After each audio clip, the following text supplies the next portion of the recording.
Hello, everyone. We're gonna get into a cast. At least one. Maybe a StarCraft 2 vs. Broodwar cast as well. And then maybe some ladder games. And then, depending on how long this takes, maybe some Deadlock. But this is the last stream before I head off. So, all right, let's get into it. This is the finals from the Pegasaurus Monday weekly that happened on Monday. It's going to be on Airhome to start things off between this guy in the top right, Solar, and in the bottom left, MaxPax.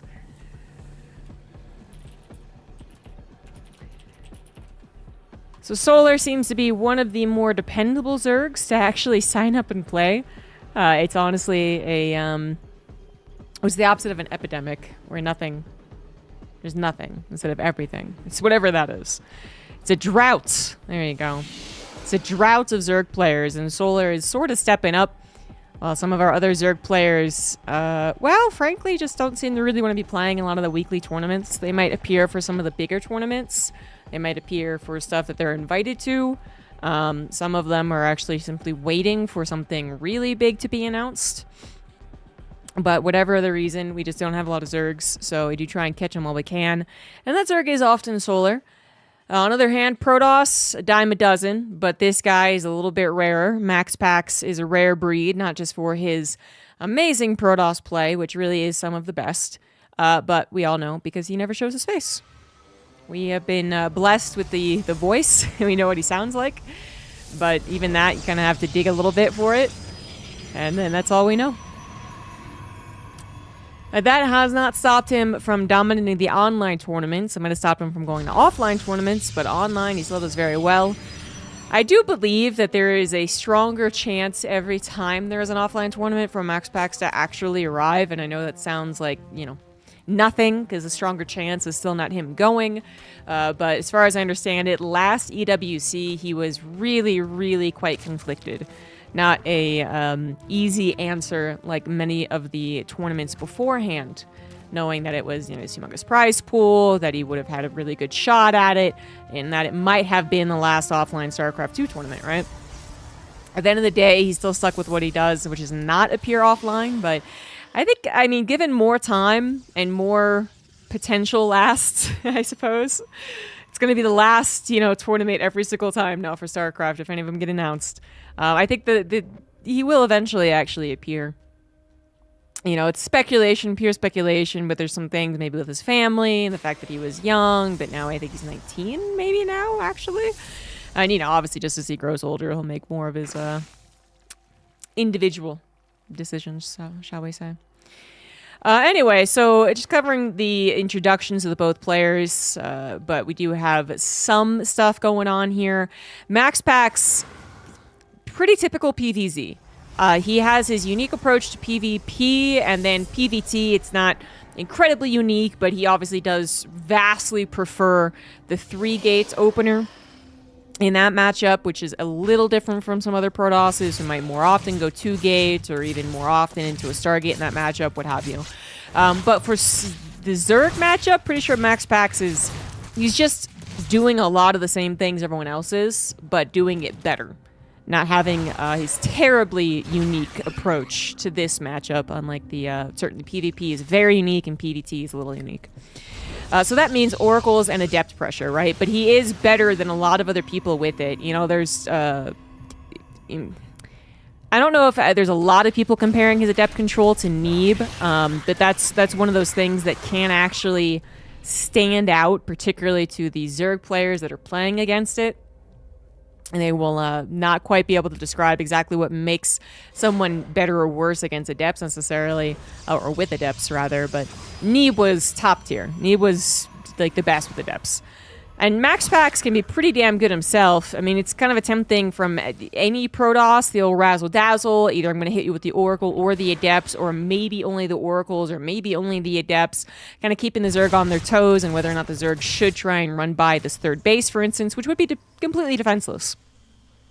But if you don't time it right, second Oracle pops out. Doesn't really work, right? And the Adept Oracle harassment seems to be getting some success. 3 drones. Not quite what you want for the 2. Oh, Adept Sacrifice. Which this Adept will be. Yeah, definitely dead. 2 Oracles still alive is far more important, of course. So the 2 Adepts. Sorry, ladies. That's kind of what happens to you. Not the best trade, but far better to keep these Oracles alive. One did get severely injured. And the only Adept left is the one that was basically dead at 2 hit points. So not the strongest wall you're ever asking for, but Solar's not dedicating really to any type of aggression. He does find an opportunity at the 3rd. Well, the Oracles, I believe, they kind of went to the natural instead. This is maybe the reinforcing Oracle. Yes, it will help out, though, perfectly. The 2 Oracles that were on the map are still on the map, grabbing 3 more drones. But what did we miss here? We are seeing Lings and Queens in action. This Oracle is going to miss the Queens. Now, that is a hefty number of Lings.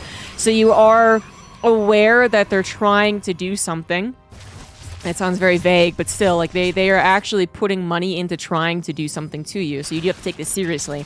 Any gaps of warp-ins that you might have taken to afford some technology, maybe you don't take those gaps anymore, right? So Adepts being the best thing you have in this early scenario, those are getting warped in. Shield batteries obviously getting warped in. But the Queens did reveal themselves shortly before this. Obviously, they're very slow, so they're not, they're maybe not the most helpful in the beginning, but they're there for the Oracles in particular. Unfortunately, it looks like 3 Queens, without being able to transfuse off a creep, will not take care of all 3 Oracles, just the 1. And actually, Solar is just going to tap out after that. So he was building drones, basically from the moment that I noticed the Queens moving. But I guess he still committed a decent amount to this and had lost 7 drones behind it. I mean, 65 Lings were produced. It almost doesn't feel like that was that many. That was like... I'm surprised at 65 Lings. I thought more like 20 or 30 Lings. But yeah, that's a lot of not drones to have made for a completely ineffective attack. Wow. Easy first game for Max Packs there. Solar trying a earlier all-in than he usually does in this matchup, and it does not work. Should all brigade. There we go. Home strike up. A good brigade is always good.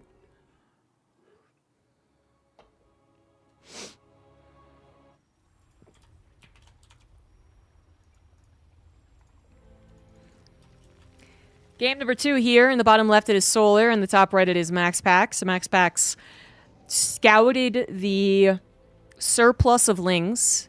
Then I believe he scouted the actual Queen pool. He might have also noticed the lack of Queens with his Oracle harassment. I'm not completely sure, but that could have been a tip-off. Because it did seem like those shield batteries were coming down just before the Queens really made an appearance on the front. Could be, might have missed some glances or whatever there, but because Max Pax did have all of the Adepts he could warp in that period of time, again, no skipping to wait for Stalker production, for instance. Like, it is very feasible that you're going to wait for those gateways that were on the production tab to finish before warping in, the 6 Stalkers at a time with the bank that you had accumulated, or you were going to add in...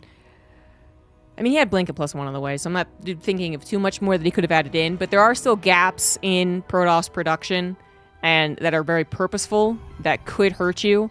And then, of course, not just the production of units is important, but the shield batteries as well.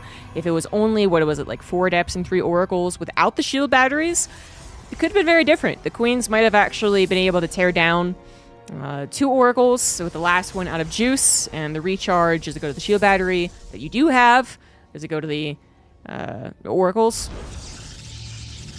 Probably the Oracles of all the Queens that died, but it makes it an even tougher decision. And SimCity. SimCity was also very helpful right there, right? The Lings never got a full surround on the Adepts or on the static defense to take it out nice and quick.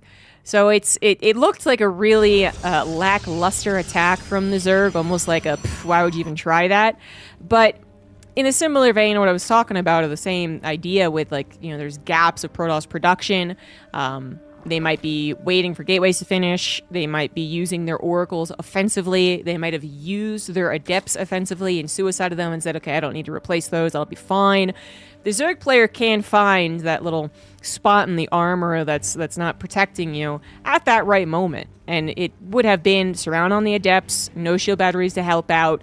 Suddenly, you can't get enough warped in to save a third base completely surrounded by lings. And at the very least, the third Nexus is dead. Which was probably Solar's target. And why he was droning up behind that, it wasn't... I mean, it clearly was all in because it didn't work and then he tapped out. But it wasn't like everything all the time, always, this is going to work and kill the guy or I'm tapping out. It's more like this has got to kill the third Nexus or really cause a lot of disruption. Which is a little bit lower of a bar, I guess, to have that attack work. But yeah, it just worked none at all. And I don't think that Solar will be trying that particular attack again. He has been throwing out a lot of Ling Hydra dedicated attacks in this matchup. Something that Max Packs will probably be familiar with and be on guard for. Instant charge up on the Oracle as it sends on out. He did also, kind of important to note, like he did grab 3 Oracles last game. He was even grabbing a 4th when he realized the attack was on its way. So that third Oracle doesn't always appear in this matchup. Sometimes they do stop at 2. We saw a lot of Showtime games where he stopped at 2 Oracles. And that could be a big difference as well. It also was 3 Oracles, I believe, before the Twilight Council and the Forge. That's also something that you can play around with in that Blink timing in particular. Not saying that having Blink would have been better than the situation Max Pax was in. It's just, it is a little bit of a change up, but it might have meant that the Oracles had more energy. But past that last game. Oracle number 1, already out trying to look for some damage. Gonna find a drone, and I think it killed a larva as well is what happened. Second Oracle gonna swoop into the naturals. 4 crawler not ready. Queen does arrive, and the 2 queens poking out at the Oracle can't really stay a whole lot. So that is in total 3 drones killed, 4 lings as well. And we do have, let's see, 12 lings on the field. Yeah, I mean, you kind of have to, it feels like, at least test the waters as the Zerg player on the counter-attack. Once they use their Oracles offensively like this. Kind of hope that they don't have the Adepts back at home, or at least well-positioned, because if this Adept isn't in a good position, they can get surrounded and killed. But that's not enough lings to really do anything. So not going to find any weakness on Max Pax's side of the map. Shoring up the defenses at home is Solar's best bet to having an improved early and mid-game. And I mean, so far he hasn't taken the same amount of damage, but it is starting to add up here. In fact, did we just get there? Okay, we're going to lose an Oracle, though, so there's a difference anyway. And we got to 6 drones, not 7. Yeah, the Oracle did die. A little late on the Forge this time around, but we do have that Blink already on the way. These are actual... I had to check. It's like, why do we have 2 Zealots in the main? I guess Blings did get in, is what happened. They got a scout. Not usual that you'd be bothering to build Zealots there. So I think that's must be what happened, yeah. Blink is on the way, of course. So, you know, the Zealots usually are waiting to be warped in. Or if it is a Ling-based attack, well, then you know, Zealots would be fine. Shield battery is up in the 3rd base, not because Max Pax sees anything in particular. It's just wise defensive play as he waits for his more important upgrades. That Blink really did come out much faster than the Forge this time. And we're getting a bunch of Chronos on Blink as well. So we are going to have Blink available fairly quickly. Ling's just not going to be effective. I mean, Max Pax is really making sure that he doesn't make any silly mistakes with these positions that he's taken. The Adept near the pylon and the mineral line was beautiful. The Stalkers, they could have waited around this part of the Nexus and still not been fully surrounded, but it still wouldn't be as good as what they were actually doing, which was waiting in the far back, where the Lings really would not be able to touch them. And that just means he doesn't make any silly mistakes, you know? Nothing feels worse than starting to get your groove going, starting to warp in, and then the Stalkers all get surrounded by a handful of Lings, and that's something that wouldn't work in 30 seconds, but it worked, you know, right there, right? And I was saying that, you know, with that Blink being chronoed and the Stalkers being produced, we could have a little bit of aggression, and that's exactly what this is. Now, the protection are the Oracles. So the gateway units we're seeing right here, they're not going to hold up to literally everything, especially with Hydras on the way. The Oracles are the savior, either against the Lings with their Pulsar Beam or with the Stasis Traps. And the Stasis Traps are almost all gone. We got more Stalkers reinforcing, but there's no Warp Prism. And Hydras do definitely pack a punch. They now have their range as well, something that was missing a little bit earlier. But they don't have any Lings on the front line, so it's kind of a glass cannon situation for the Hydras, and while Stalkers aren't really called glass cannon, something akin to glass cannon, I suppose. The point is, you don't usually want both of these guys on the forefront unless your blinking is good, which MaxPax is good, and your Stalker number is appropriate. And that's really what we're getting to right now. Who gets the more appropriate number of these important units? The Stalker number is continuing to grow. None died, actually. They got super, super low, but none of the Stalkers died. Solar, though, setting up a little bit of a trap here. Very nicely done. Gets all of the Oracles killed. Stasis Trap not that effective. And now the Lings around on the Stalkers blinking backwards. MaxPax might have been overly aggressive, but good. Kudos to Solar. Kudos to Solar. I mean, the Oracles were so busy trying to get Stasis Traps to help the Stalkers retreat and or dying that they weren't really doing a lot of scouting on what could be a surround, and that's exactly what happened. The surround came in, and the retreat was ineffective. Charge not yet down. These Zealots looking a little silly. High Templar does have Storm, however, and that Storm could be MaxPax's savior. Shield batteries and cannons also prepared at that third base. The Hydras without that Ling fodder on the front lines. This is MaxPax's chance to try and recover, but the Storms are now gone. Only an Archon left over. Another Archon not going to be available anytime soon. MaxPax on the ropes. The shield batteries out of juice. Well, the front one is. This one isn't, but he's not running back to it. It does look like the Hydras have won out this particular tug of war. MaxPax's supply just not quite good enough to handle this. Just seconds away from having that important charge and maybe one or two more storms as well if he wasn't under so much pressure. Could have been a huge difference, but it started with that surround. Solar set it up really nicely, and MaxPax did not get his eyes on it in time. Just, yeah, getting those Hydras on here, sure, but then coming in all the way back here. Like, they went all the way back here. Yeah, to get that, that kerfuffle with the Stalkers and the Lings. Nicely done by Solar. So now it's tied up 1-1.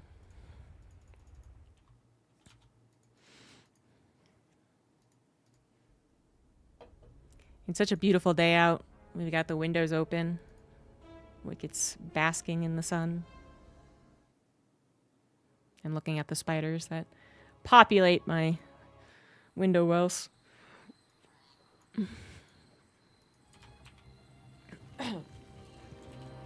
Now all tied up in this best of 5. 1-1. In the bottom left of El Dorado, we do have Solar. And in the bottom right, it is MaxPax. So MaxPax, he gets a little aggressive with the Stalkers. He starts to build up this little snowball, and then it becomes a tug of war. Can you get enough Lings to protect the Hydras? I guess could kind of boil it down to a little bit of a conservation game, like how many Stalkers do you save versus how many Hydras do you save to, again, get to that cumulative number that really wins the tug of war. And with the Hydras, you do need those Lings on the front, usually. Stalkers, they can kind of do a little bit better of a job being on their lonesome, thanks to the blink. But only if you can blink successfully. Retreat successfully. And that's what Solar was cutting off. If Solar did not go for that surround, or it was ineffective thanks to a scout or a really good stasis trap, then it's going to be a lot harder for Solar to finish that game. A lot harder. So many more Stalkers would have been alive. Many of them would have been healthier. And because of that, we would have had probably a little more chance to get, you know, even better storms perhaps, but maybe again another storm, not just the one High Templar with the energy. And at that point, I think MaxPax probably does hold.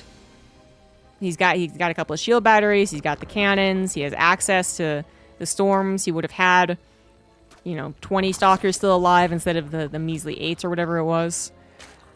That's exactly what Solar needed to do, and he knew he needed to do it, and by God, he did it. He got the surround. The Stalkers blinked into just more Lings, not ideal. And just always a bit frustrating of a loss. It's not that MaxPax didn't realize that was a possibility, or that he didn't realize Solar was going to be intense on just producing Ling Hydra, which is really something he's been doing a lot of. You know it, but you still got to kind of play this control game that MaxPax was doing. You still kind of have to be a little aggressive, a little bit on the forefront. You do kind of want to match the push as it comes with those stalkers. And then you get surrounded. It is the one thing you're meant not to do, but it's easier said than done. Another Stargate opener for Max Packs. Yeah, I want to say we're going to see a Twilight Council opener once. Or follow-up Twilight Council for Resonating Glaives, perhaps. Or maybe just a faster Blink attack. He already kind of expedited the last game's Blink attack with that faster Twilight Council and more than a couple of Chronos into the Blink. But we're still not talking about the Forgeless third base, 3-base Blink Stalker attack that does exist. You can change things up a little bit, right? But it does look like we're not going to change it up too much. He is not Neeb, after all. I was talking about, you know, when it comes to these macro Protosses, what can they kind of shine with? And Neeb's was his Adept usage, is what a lot of people talked about. Max Packs isn't quite there. It's more just like an overall. He's very good. But with that, I then would not be as inclined to say, okay, he's going to go for Resonating Glaives. Neeb would 100% throw that in. But we do have a Void Ray on the way. And so this Void Ray is going to just cloud the intentions of the Protoss from the Zerg player. Because it's going to kill the Overlords, so it's literally going to take away any eyes. But then the Zerg player really doesn't know if this is just to kill the Overlords, because that's a couple of freebies, perhaps. Just one in this case, but sometimes it's two. Because they want you to believe that there's something more nefarious than a third base on the way. Or because there actually is something being hidden that's very bad for you behind this Void Ray. You just wouldn't really know. The Sling is going to try and scout the third Nexus. That will be denied. It is inevitable that the Zerg will scout the presence of a third, but the presence of a third still doesn't necessarily mean that it's all hunky-dory. Like, we could still have Twilight Council researching Resonating Glaives instead of the Oracle that just popped out. Or, again, that faster Blink or something, right? But it is an Oracle. It is producing probes. It is very much a legitimate third base. Twilight Council and Forge coming down at the same time. Solar had to deal a little bit with the Void Ray, so that did distract him the tiniest little bit. So far, a perfect game from the Protoss. One drone killed, one Overlord, one Ling. But with only one Oracle, you don't expect too many drones to go down, and I was prepared to say a Void Ray is not usually good at killing drones. It did manage to find the transfer point, which was quite clever of it. But Max Packs trying to continue to be a little clever because to go back in on the transfer line. Queens are still there. Queens are waiting. Loses the Oracle. And that Oracle is definitely more important than the Void Ray. The Void Ray doesn't even pack a punch. I mean, if this was mass Roach as the plan, which we are going to get Roaches to be fair, but yeah, one Void Ray still doesn't make that much difference, I guess. But it's so immobile. It's so easily killed by any Hydras we might have. I mean, the Oracle is just going to be better, and so that's why we're replacing the Oracle. Got Stasis Traps, which Max Packs is pretty good about actually setting down. And we got the Scouting that is far more effective with a speedier Oracle than the slow Void Ray, but my god, this Void Ray is really trying to prove me wrong. It's like, I'm a Void Ray, and I'm damn proud of it. Stop making fun of me. Okay. 5 drones killed. Denying the drones from the gold already is pretty nice.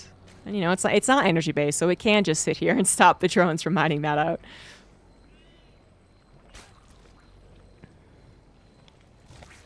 Another Oracle, fresh off the Stargate. Accidentally runs into the Queens, but gets Revelation off and scouts the 4th base intention. We still haven't had a direct scout in the Roach Warren. No, we did. The Void Ray got close enough. This Void Ray continuing to prove me wrong. But we don't know if there's anything else beyond that. What we'd like to be checking now, I think, as the Protoss player, are you just spamming the Roach button? And that is currently what Solar is doing. Roaches and Overlords, because Roaches take up a lot of supply. And the Void Ray is going to see no Roaches pop. Killed an Overlord, which is nice. Max Packs should be most on guard about this Roach as well. In fact, we got Overlord speed on the way too, so we're going to be including some Oracle or the Queens to deal with, yes, either the Oracle or the Void Ray. +1 will be done, Blink will be done, Charge will be on the way. Maybe, actually, he might not research it. Just trying to gather all of his resources for the eventual Colossus. Okay, he is going to grab both +2 and Charge. So this is going to be on the way. I don't think it'll be finished for this attack, because it is almost ready to go. Everything is lining up right now for Solar. Max Pax is going to, in fact, push into the creep, which could be quite dangerous. Void Ray checks back into the main. You know, it's certainly not seeing a hive. You can kind of tell it's researching, I guess. It's actually kind of hard. It's almost always wiggling and jiggling. But this roach number, oh my god, this is, oh gee, oh my, this is very, very dangerous. The Oracle scouts the rest of the army. Okay, that's really important. The Stalkers were already running away by the looks of things, but now they really need to be careful. Fourth base is canceled. MaxPax had no idea about this. That charge on +2, not going to be helpful right now. The Colossus only on the way. That will be extremely helpful when it actually pops. But can it help in time? Immortal on the front line going to be targeted down. Only one shield battery available in that third base. Recharge is going to have to go down as well. Another cannon might be able to help out. Pulsar Beam from the Oracle helping out versus those Ravagers in particular, as the Overlord with the Queens was a little late. The Void Ray continues to prove me wrong and is an excellent addition as it catches the reinforcements behind the Queens. Kills a couple of units there. So far, the Stalkers have survived, blinking back, but they are going to run out of room very, very soon. Have they bought enough time? Colossus from the high ground going to help out with a shield battery. Very nicely placed. And I think with just another wave of reinforcements, MaxPax has a good chance to defend here. I know the supplies look very much like I'm wrong, but that is the nature of PvZ. The Stalkers being cornered is still a concern, but they're actually kind of winning this particular tiny war there. Queens do finally shoot down that Void Ray, and the Colossus also being attacked, getting very low, but we split the Zerg army so much, and they just are less effective when they're split. The Queens out of juice after being allowed to transfuse. Not particularly helpful as far as the DPS goes. The Colossus still helping out from above. Second Colossus joins in. The Stalker numbers are getting quite low. That might have been an overly aggressive blink there. No shield battery to help out. Roach is continuing to reinforce, and this is it for the Stalker number, man. He's not reinforced that number. The Colossus almost going down. Recharge on the shield battery will save the Colossus. The third Nexus is still alive, but the probes are going to have to be pulled. Solar continuing to spam as many units out here as possible. Charge is finally done. +2 is finally done. And we do have a very small number of Stalkers still alive, finally getting the reinforcements as well. MaxPax, woo, barely holding on here. Only lost 3 probes, by the way, despite having to pull them. Solar did prepare somewhat of a transition, even though he's been trying to send as many reinforcements over as possible. He did grab an infestation pit. He did grab a hive.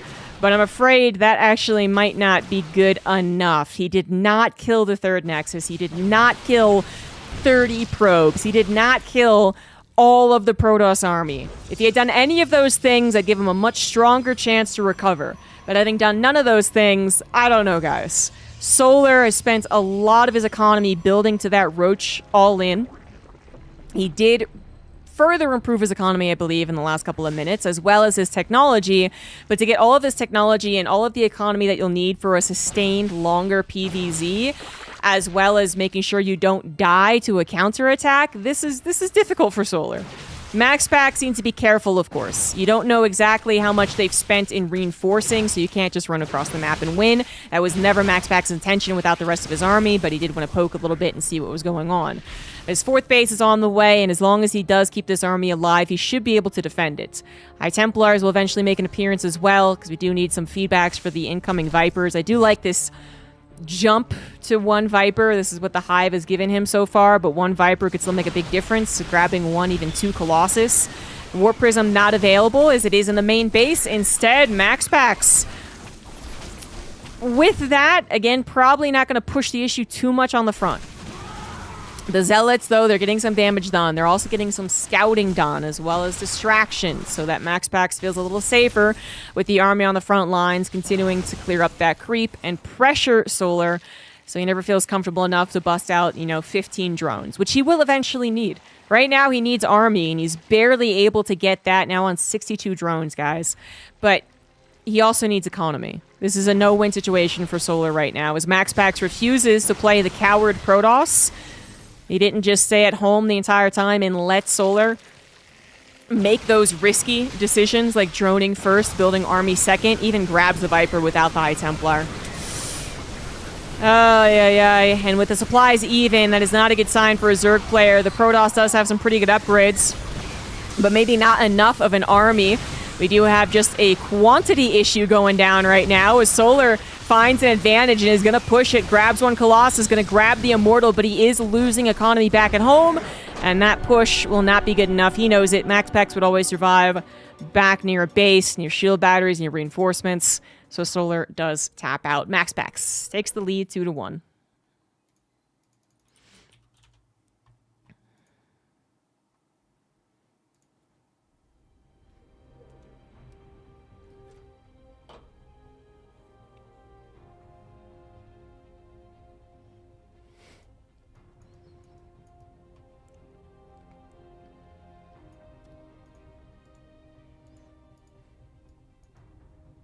Cheesiest man alive.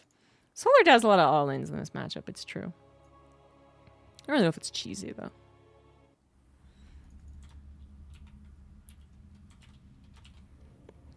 In the top left, we do have Solar, and in the bottom right, now a game away from victory. He is Max Pax, and we're on Whispers of Gold.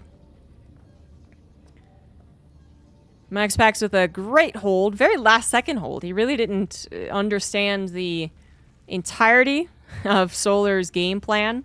The Oracle going to the north and seeing that army waiting there was such good timing.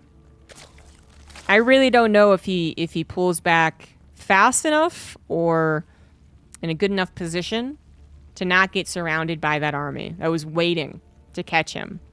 He was pulling back a little bit just after having cleared the creep spread. But if he hadn't seen that army, does he stay on the edge of creep? Fairly common for them to do that if they don't think there's an army, right? Does he move a little bit more to the south when he retreats as opposed to a little more to the north? You know, does he not get to cancel his Nexus?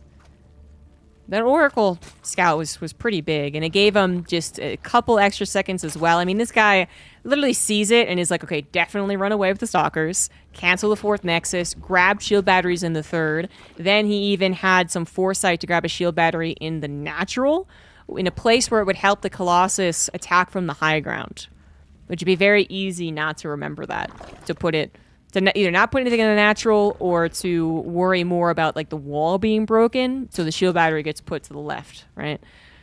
It was very last second, but it was just good enough with Solar's army coming in a little more piecemeal than I think it intended as well, particularly those queens.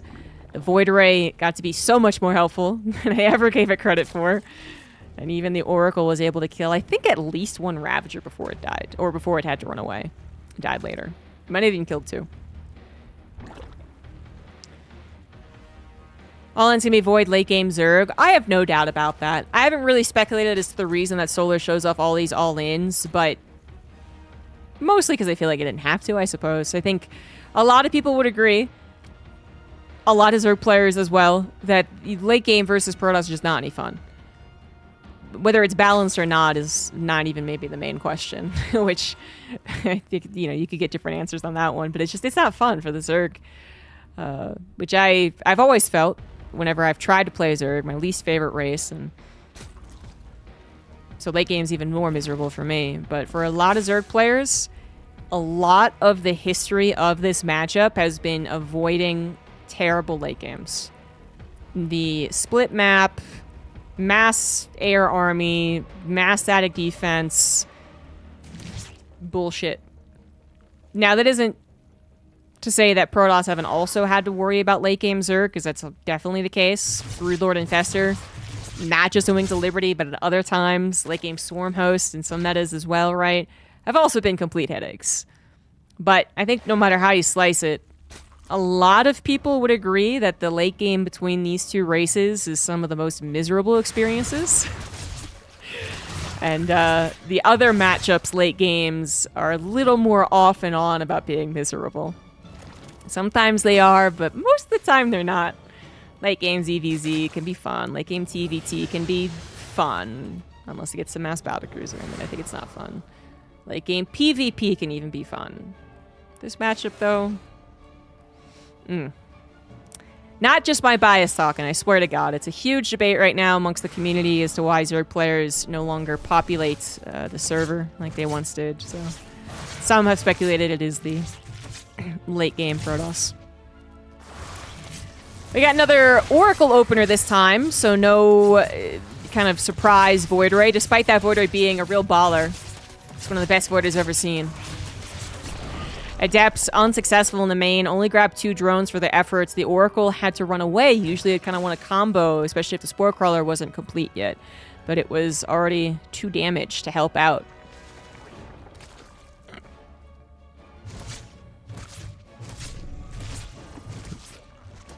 Second Oracle, also going to take some hull damage, unfortunately. I'm not finding too much more success. This is one of the basic openers of the Protoss. Real bread and butter here. The 2 Oracles into the Twilight Council and Forge, I would say, is the most macro. Most typical. And then there's some change up again on the 3rd Oracle. Forge, yes, no. Twilight Council timing.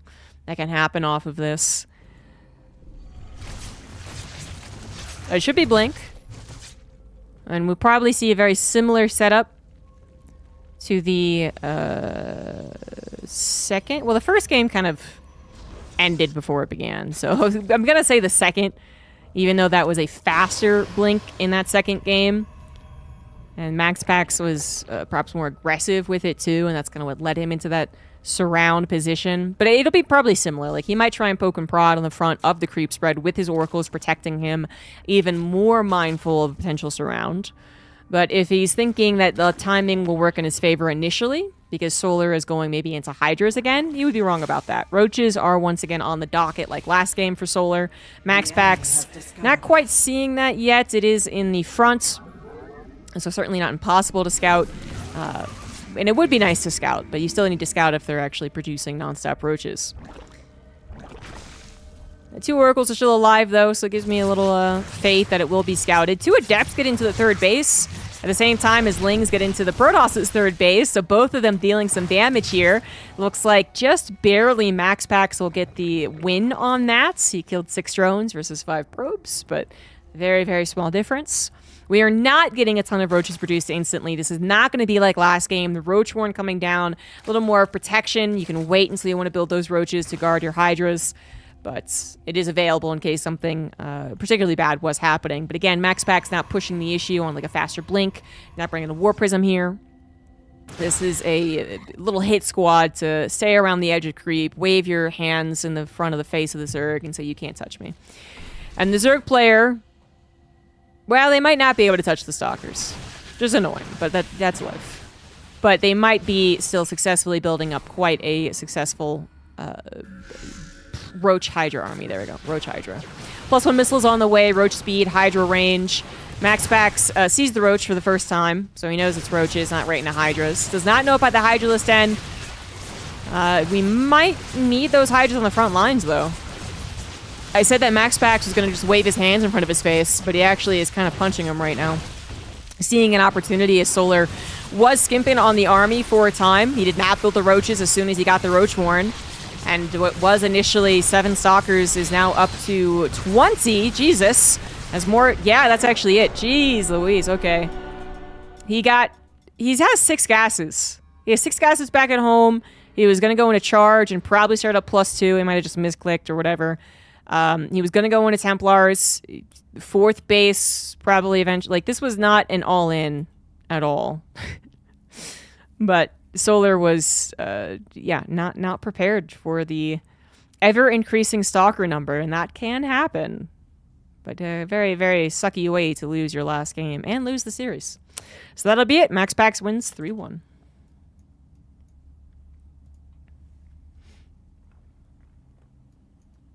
I've been playing a lot of Deadlock.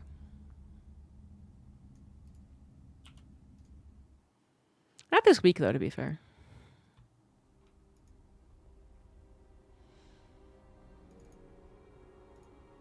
All right, so I don't have a good pick of games from the StarCraft 2 versus Brood War, but we will do this one, I think. Quote versus DeWaltz.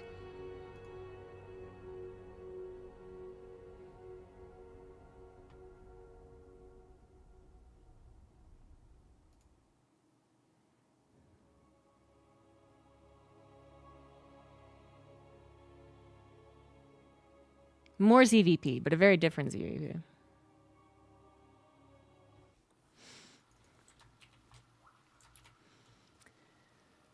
Welcome, everyone, to a Brood War versus StarCraft 2 best of 3.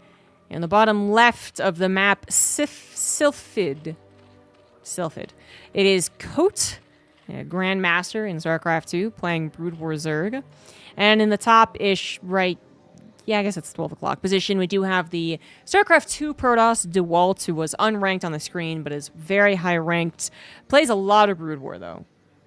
That's what I know him as. But in this tournament series for the StarCraft 2 versus Brood War mod, the SC Evo mod, the tournament series has rules that say that you need to always be playing Brood War versus StarCraft 2. You can't play all Brood War or all StarCraft 2. And I like that, just to keep it interesting, because then you would naturally have people just lean one way or the other, and I don't think that would be as fun. But it also means that you do have people who lean one way or the other, who they kind of have to refresh their knowledge. Although these guys are very high ranked in general, you are still talking about two different games, so you're going to want to refresh your knowledge on, you know, the Zerg build order from Brood War versus StarCraft 2. Very different. And oh my god, we're just going to have a cheese. I don't have much time to explain.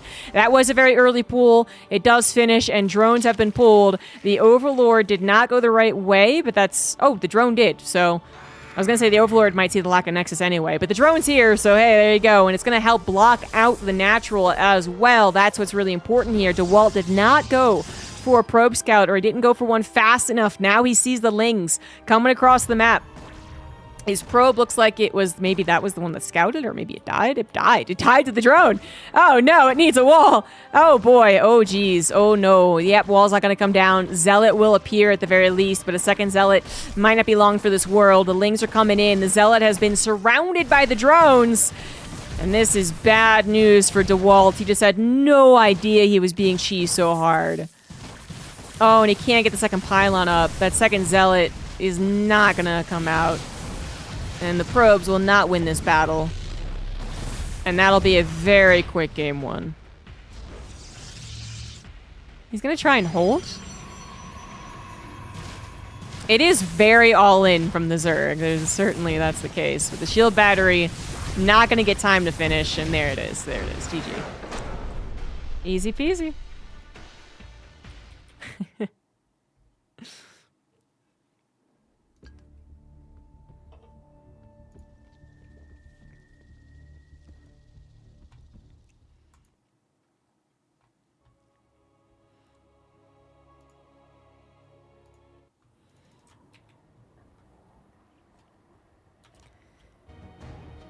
Now for game number 2, in the top right, now for StarCraft 2 Zerg, it is Coates, and then in the bottom left, now playing Brood War Protoss, he is DeWalt.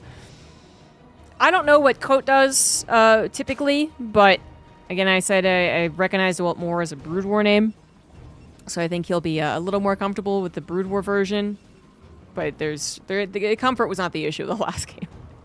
The issue is that he didn't get a fast enough scout. Now, that was a 3-player map, just to remind people those once existed in StarCraft 2, and they absolutely exist in this tournament series. So you don't know exactly which of the two places your opponent spawns, the 50-50 chance to scout correctly the first time. And that is a big reason, being cheesed as a Protoss player, as to why many people say that StarCraft 2 should not have 3 or 4 player maps. It doesn't favor the non-cheese aspect. It doesn't favor a steady line of gaming. You could be cheese, you could just get rotten luck, and well, certainly the pro gamers do not like that.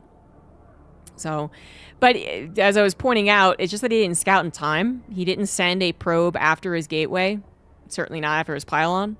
And if he had, there would have been a chance to see his opponent cheesing.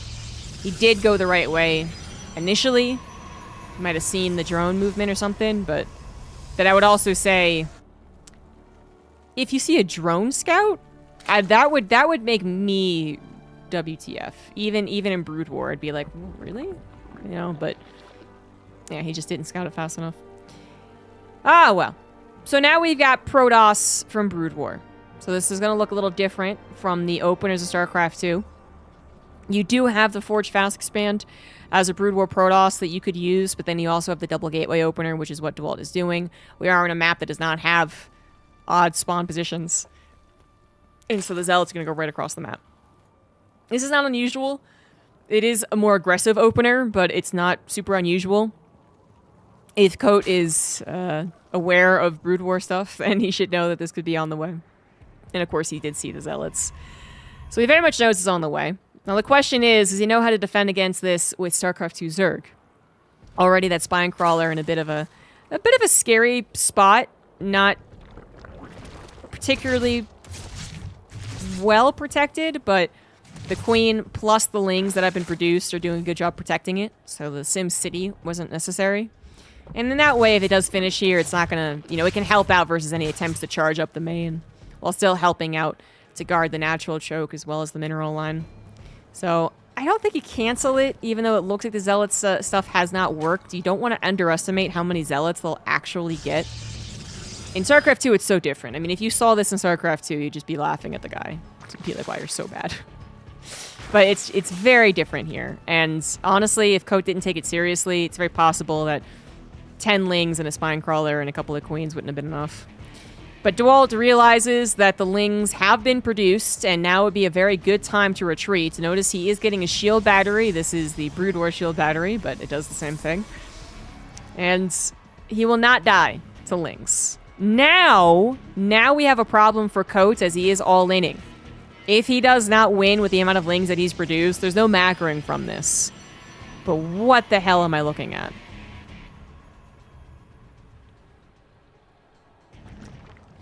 A 4-minute proxy hatch, Spine Crawler rush.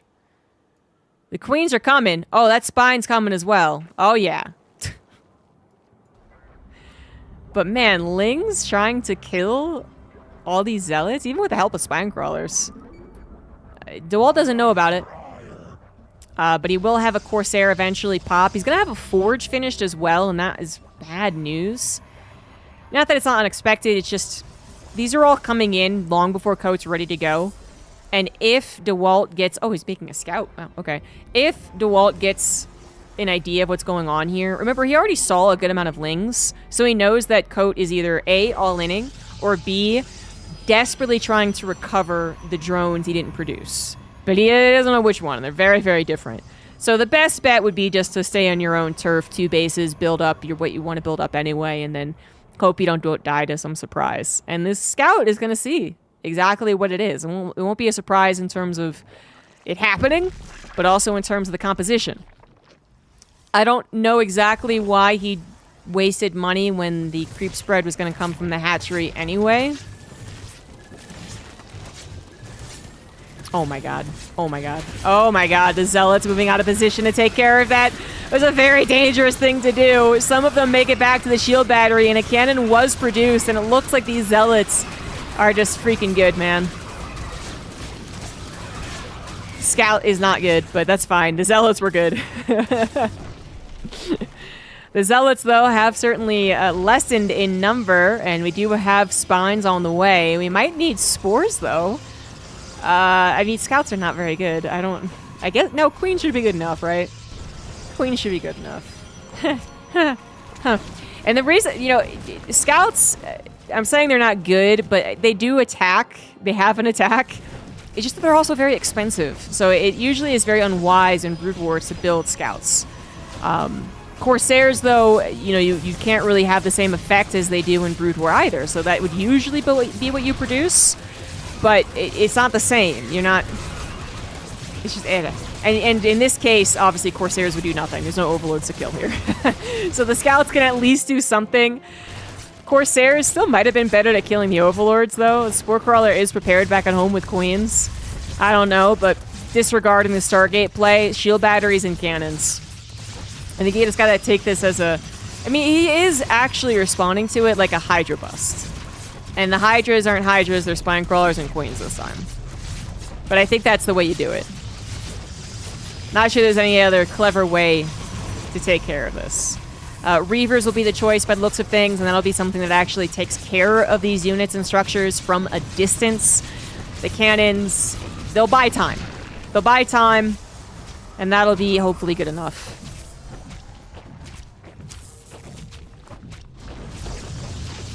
Don't they have to research Disruption Web, though? Or am I I mean, I don't play enough Brood War to remember. I know I do in co-op. So I don't think you would be able to research. I mean, if it was the one thing you were diving for, I guess you could. But I don't, yeah, then you wouldn't be able to kill it. So, nah. That's a lot of spines. And a spore was made to make sure the scouts can't come back and just harass them to death. The scouts died anyway. I mean, they're freaking expensive, aren't they? They're like 275 minerals, right? So that sucks. But more importantly, the Reavers are out. We do have Reaver Scarabs being produced. That's the thing on the production tab here. As well as... Ooh, which upgrade is this? Is this the more Scarabs upgrade? I'm thinking it is. What upgrades are available off of that? Reaver movement? Is that what it is? It's like 2 upgrades. But anyway, there should be more Reavers. More Scarabs, excuse me. And the Scarabs will eventually take care of this. So the problem right now for Codes is that it doesn't really have anything to take care of the Reavers. So Lings would need a full surround, and then they'd also be tackling all the cannons. So that's not a very good idea. Hydras could be a thing. You got to spread them out, though, just like you would in Brood War. But they could help out against the Corsairs. They could also die a miserable death. Just look at another scout on the way. I wonder why the scout. Because I actually really believe that like 4 Corsairs, because you could have gotten that many, I think, would have been better. But I really don't know.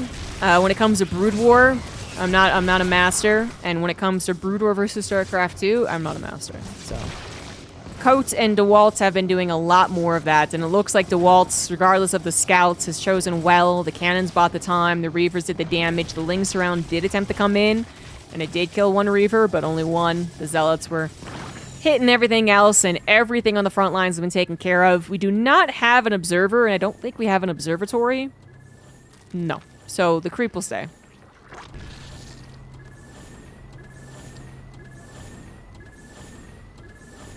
And the scout can also kill overlords. Just, I feel like you could have gotten more Corsairs. More Zealots now flooding across the map. That's going to be very difficult for a Code to defend against. He's trying to go into mutas, actually. Yeah, okay, I could see that. But it's not going to work, of course. I'm thinking more if this was not a game in which Coat was completely dead, could that have worked? And I don't know, but I get the feeling that Coat and DeWalt are both Brood War players. Coat's playing the way that he did given StarCraft 2 Zerg. Very Brood War-esque, in my opinion. Despite it being Spines and Queens. It's still the idea of having that cheese and that pressure on the front lines, then going into a Spire as a natural follow-up. I don't know. It just feels Brood War-y, but I don't actually know. Like I said, he's Grandmaster in StarCraft 2. His portrait revealed that. So, either way.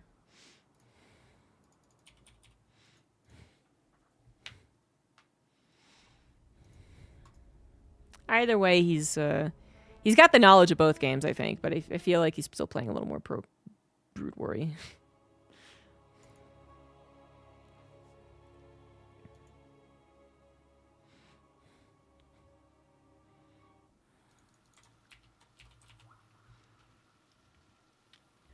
Back to the... Oh, no. Oh, okay. This is interesting. So bottom left is still StarCraft 2 Zerg Coat. Top right is Brood War DeWaltz. I wonder how this came out. I thought they had to switch back and forth, but it might have been like higher seed gets to choose when they're StarCraft and when they're Brood War or something like that. Obviously, one person gets the best race in game that they would like, and the other person doesn't. So Well, I guess that's not always true. I mean, if the Brood War player gets the top choice and they choose Brood War twice, then that still gives the StarCraft 2 player, if that's what it was. But like I've been saying, even though Coat is GM in StarCraft 2, his play feels a little more Brood War-esque. So I wonder if this is something that they cannot favor. First and second is always Brood War for StarCraft 2, but third game they can choose.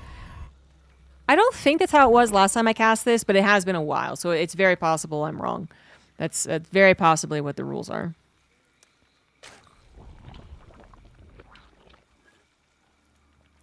And if that's the case, you know, either that, they get to choose the third game, or the loser chooses. Either way, that means that Coat has chosen StarCraft 2 Zerg. They haven't really gotten to show StarCraft 2 Zerg, in my opinion. But you could also argue that that's kind of a forced thing from DeWalt. DeWalt was the one who went to Gateway Opener, and is doing that again. And then sent the Zealots across the map. And so the Zerg had to defend with a Spinecrawler and Lings. But the decision to continue building Lings versus going into drones was the difference of a Brood War player and StarCraft 2 player, I think.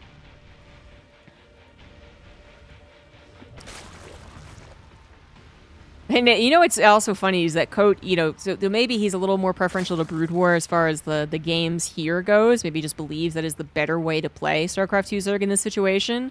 He's also playing an almost older way of Zerg. And by older, I don't mean 2016. I don't mean 2013. I mean 2010. I mean, we are getting some supreme cheese coming out from a Zerg player.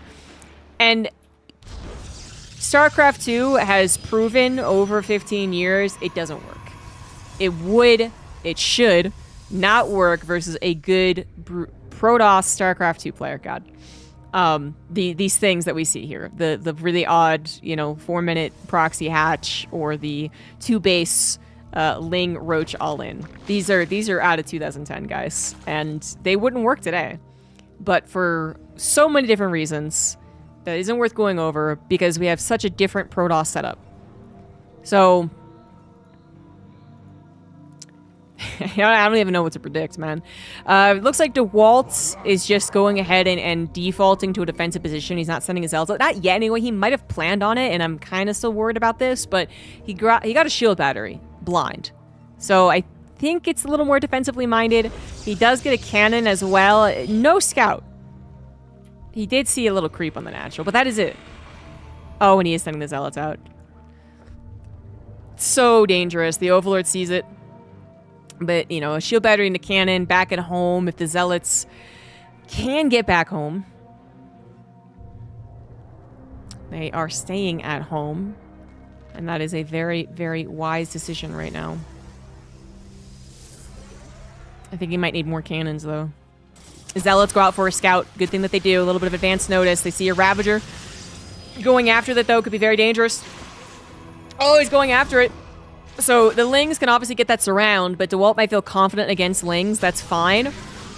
He's not going to be able to... He shouldn't be able to catch up to the Roach Ravager. That's what I'm more concerned about. But it looks like he's exchanging the potential lives of a Zealot here and there for the build time of shield batteries and cannons and perhaps some Dragoons. Unfortunately, the Corrosive Bile took down a shield battery and a cannon. The opening is there, no block available, meaning that the rest of the SAC defense could also be torn down. That might have been the biggest mistake of what DeWalt is doing, but the Zealots actually got on top of the Ravagers. Many of them are down. The Lings do not get through. Despite getting an opportunity, they kind of got stuck up in here with the pro pull, so they couldn't surround the cannon or the other shield battery. A lot more ineffective than they were supposed to be, and this is not a build that has a lot of second chances. It peters out pretty damn quickly on 2-base. DeWalt, with a couple of Dragoons, and now some more static defense, he's officially held. There's no way that Coat's going to break out of this one, at least by breaking his opponents. He does add a couple of drones, but that seemed a little half-hearted. Yeah, he has a couple of drones, couple of roaches. It's not ideal.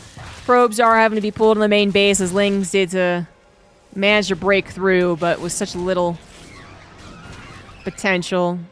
A little sad for those Lings. 2 probes went down. That is it. DeWalt still happily on 27 probes to Coat's 20. Coat is trying to produce more drones, but there's a mineral problem. He literally cannot produce enough with the larva that he has, and there would have been a little bit of a larva problem anyway, because the queens have not been injecting both bases this entire time. So... yeah. Don't think you get out of this one. I guess we're going to try and go back into that Spire like the last game, whatever it was. +1 is on the way for DeWalt, though, making his Zealots even more impressive, or his Dragoons, or both, whatever. Scout once again on the way, too, and then that would be Dragoon range. Took me a second. So that's coming out of Summon X-Core. That is going to help the Dragoons. So no other technology than that as of yet. DeWalt seems very well prepared for a follow-up attack. He wants to see it's coming and then be able to race back and deal damage while he does, but we're getting to a point where if there was going to be a follow-up attack, it probably should have already hit, and a severe off timing isn't going to be beneficial forever. The Scouts will be the first Overlord kill and the first Scout out onto the map. Scout is scouting. You know, if it really was meant to be a Scout, it probably shouldn't be so freaking expensive. Don't know what they were thinking naming it a Scout. But the Scout's going to get that son of a bitch. Oh, that Scout on the natural. See, the drones have been built up.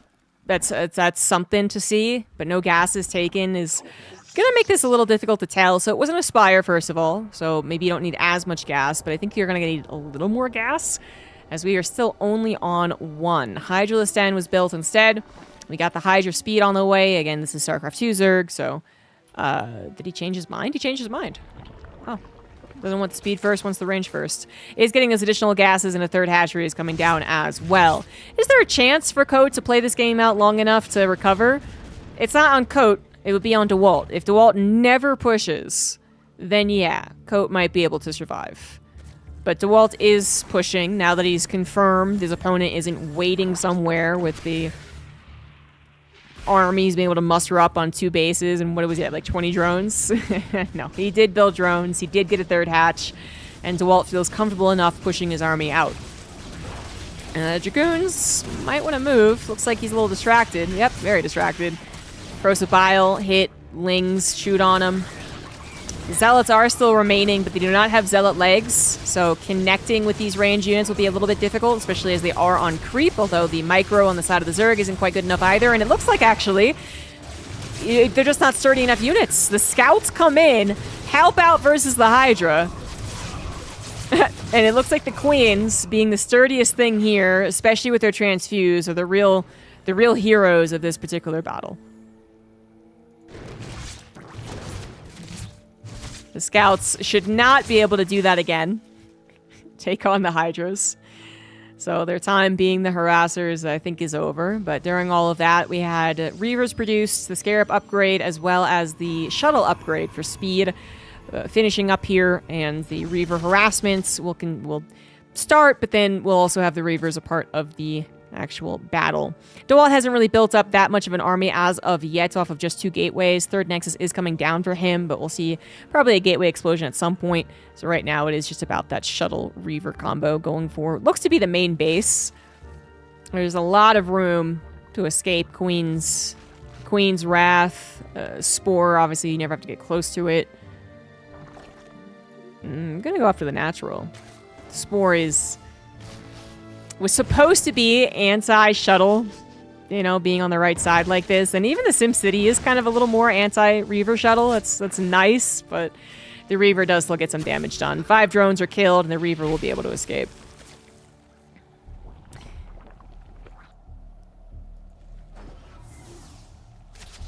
And you can see that it's got a little, like, dazed symbol on it on top. That's to show that it can't shoot.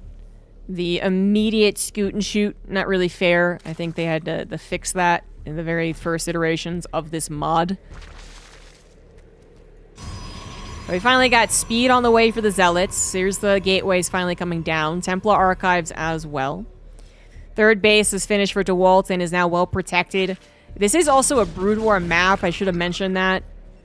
Well, I did kind of mention it in the first game just by saying it's a 3-player map, so that's one of the reasons the cheese would have worked. But on top of that, the presence of 3 and 4-player maps in this map pool, there is a pretty dramatic difference of StarCraft 2 and Brood War maps, because some of these maps are just literally one-to-one ports. They are the Brood War map ported into StarCraft 2, and that means that all of their bugaboos are included as well. I do believe that the team on the mod are rather good. Uh-oh. Well, yeah, target the shuttle. This is off creep, though, so they're slow, they're clumped, and they can't transfuse. Oof, ouch. Good decision there from DeWalt. He does not lose the shuttle, and will now cancel this 4th base. But like I was trying to say that I think the modders done a good job trying to correct any really bad things about Brood War maps. So for instance, one of the biggest thing between the 2 maps would be Liberators. If you get a StarCraft 2 Terran who builds Liberators on a Brood War map, the Brood War map might have these minerals literally backed up against the wall, meaning you can't put a unit back here, meaning the Liberator just gets free-fired, right? It seems like this base, just the Liberator would always be too close. You could kill it. But that's something you would have to consider between the 2 maps. Force fields are also something you need to consider more of, as a lot of Brood War maps have some pretty horrific chokes. But anyway, we got an attack.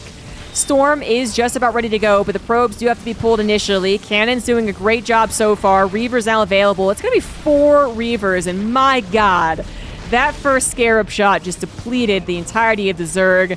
Everything is killed. 13 probes did go down, but Coat, not exactly a rich Zerg. Although he finally got his 3rd base somewhat saturated, 59 drones is still not a very good StarCraft 2 Zerg. His 4th base finally on the way again, but it's just, it's not gonna, the sustain is not here, and the trades are not particularly good for the Zerg. Could be worse, I guess. They did, after all, kill the probes and a Reaver. Brooder also had skirmishes. I don't know what you mean by skirmishes, but... yeah, I don't know what you mean by skirmishes. Yeah, they do have a different Size Storm graphic for Brood War Size Storm, which I think is well-deserved. Brood War Size Storm is way scarier. Kydarian Amlet is also available in Brood War, and that is the research you see here. I think that might have been the StarCraft 2 research icon, because we did used to have it a very long time ago. A little overpowered when it comes to instant reinforcements of warp gates with Storm. You know, that would be... oof. But in Brood War, totally fine. Army moving out now to the top left. Coat's base is so far away. It's not uncommon at all, but just means that his army's nowhere near this. In fact, it was over here defending this would-be 5th.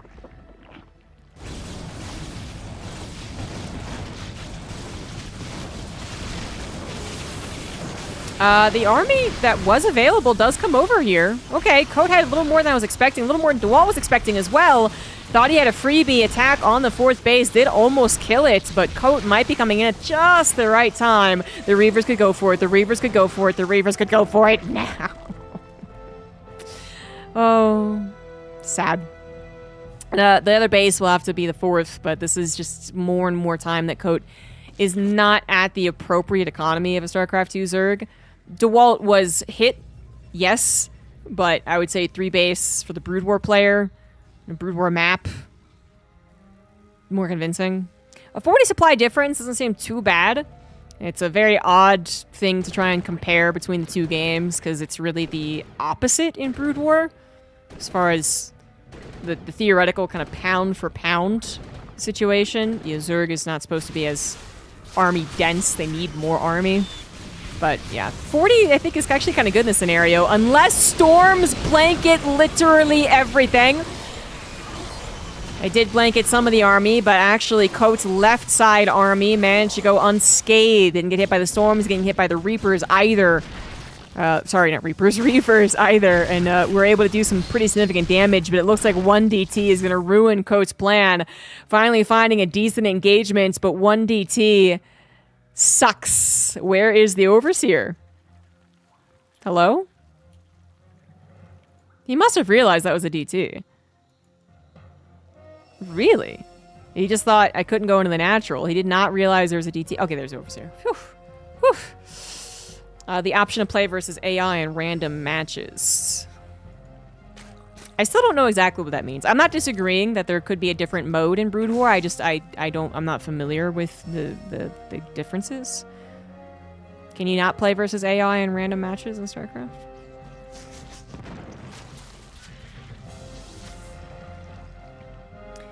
A little more harassment from the surviving Reaver. Sure.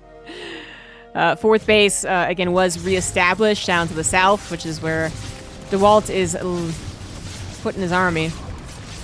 DeWalt is covering his army with a couple of storms, but are they covered in turn? Yeah, they're being focus fired and not using their storms, but again, this DT having a field day. Overseer a little late to the party. Does finally arrive. Another storm's going to come in here. It will be used. Yes, it will. In the heart of the army, but Dragoons left up all by their lonesome in limited numbers.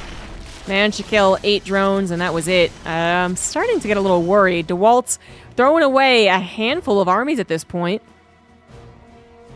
while only being on the 3 bases. His main is starting to mine out. Natural, ditto. And while you expect the Brood War gameplay to last longer on limited number of bases, they still also eventually need another base. If they're going to continue throwing armies across the map, then they're going to need to replace them. Right now, the resources loss is quite similar, in fact.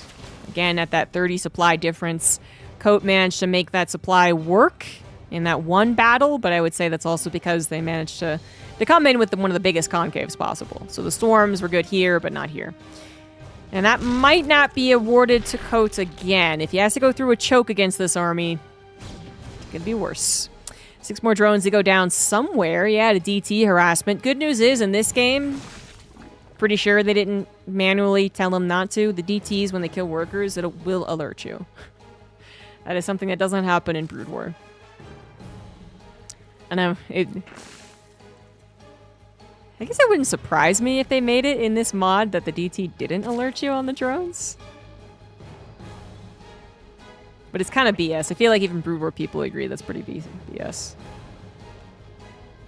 Whether it did or didn't, we have Coat now taking care of it. Now on 5 bases, by the way. 66 drones usually wouldn't be that impressive if you're facing Protoss, StarCraft 2. But I think it's working out okay for here. Ooh, we got a Dark Archon. Ooh. And, Maelstrom. That's what it's called. I believe that is the Maelstrom upgrade. For the longest time in Brood War, I mean, really up until, it's kind of revitalization on a Freako as streamers, Dark Archons were not very well used. Maelstrom was not an upgrade you would get a whole lot. And I feel like it was around the time that we started getting, like, ASL back, or, like, Taste of Nartosa started to actually cover Brood War again. Maybe, like, when Remastered came out. Something, like, around that time, I feel like is when Dark Archons were played with again. One of the first, I guess, big units that people were like, look, the game is still evolving, and we still have units that are becoming more and more useful. And not as useless as we once anticipated. The Scout, I don't think, has gotten the same treatment. I'm pretty sure the Scout's still kind of made fun of, but not important. Many StarCraft 2's maps are designed to be open with less choke points. Yes, for sure. Resubscription received. Apparently you are doing something right, Captain. Yeah, I don't disagree with that. I'm still not quite sure about the skirmish thing, but that's not super important. Thank you, Bally, for the 89 months. Ooh, nice surround here from Coates. Stormed on the south side, but on the north, it's once again this freaking DT that's actually doing the damage. A lot of the army did manage to survive the storms, but more storms are available. That last one with the DTs, with the Dragoons hitting as well. Not leaving a whole lot of Zerg left over, but the Remax is so much more impressive. Much more of a StarCraft 2 Remax right here. 25 Roaches on the way. Upgrades, by the way, a 2-2 for DeWalt. So his basic units are packing a punch.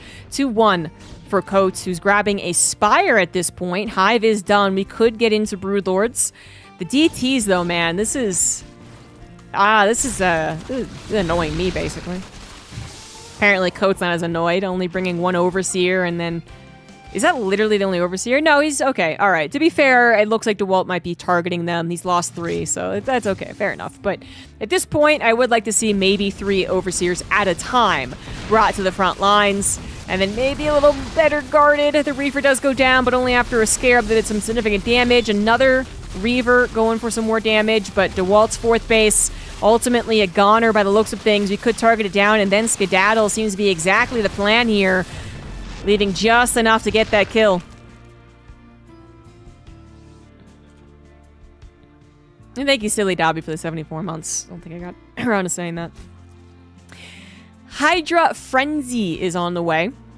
So range and speed have been done for the Zerg almost this entire time.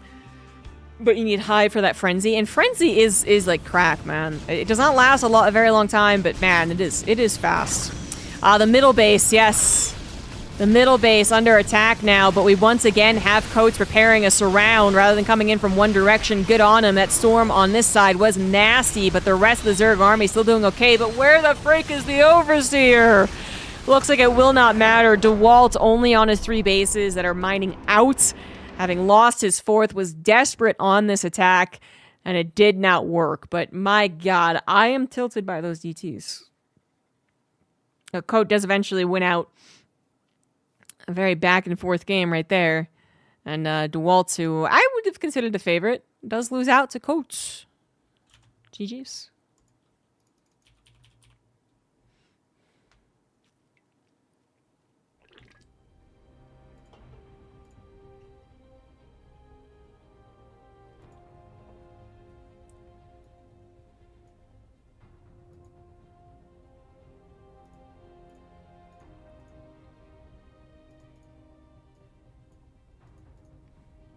Alright, now what do I want to do here? Spent about an hour and a half casting.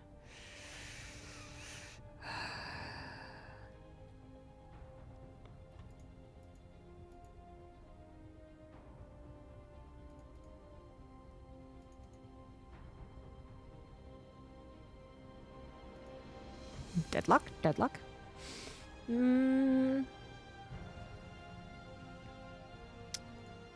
I was actually thinking about playing some StarCraft games. Which I haven't done in a long time. I've not played 1v1 in a while. This could be very ugly.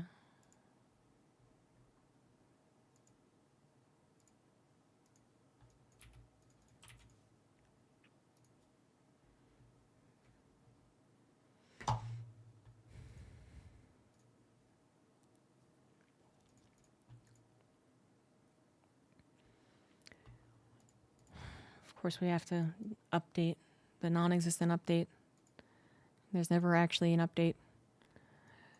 Why you lie all the time, StarCraft. If this thing ever gets fixed, that's when I'll know they're paying attention again to StarCraft. They ever fix the updating.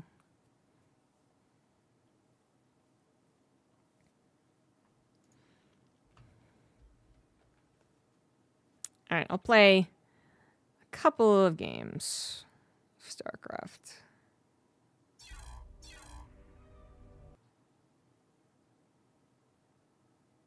Yay. The tripod old lady got adopted today. It's a cat, just to be clear. It's a cat.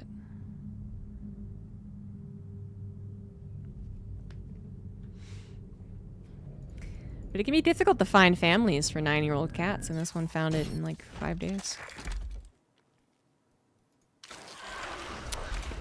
Yeah, I figured clarification was important. Let's play unranked.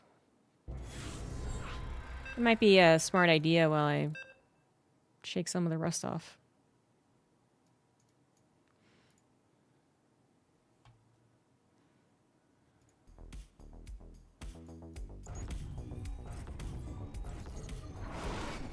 Little TVP.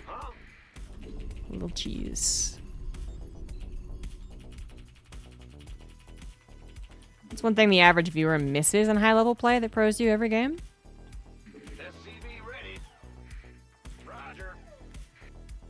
Sure thing. That people miss.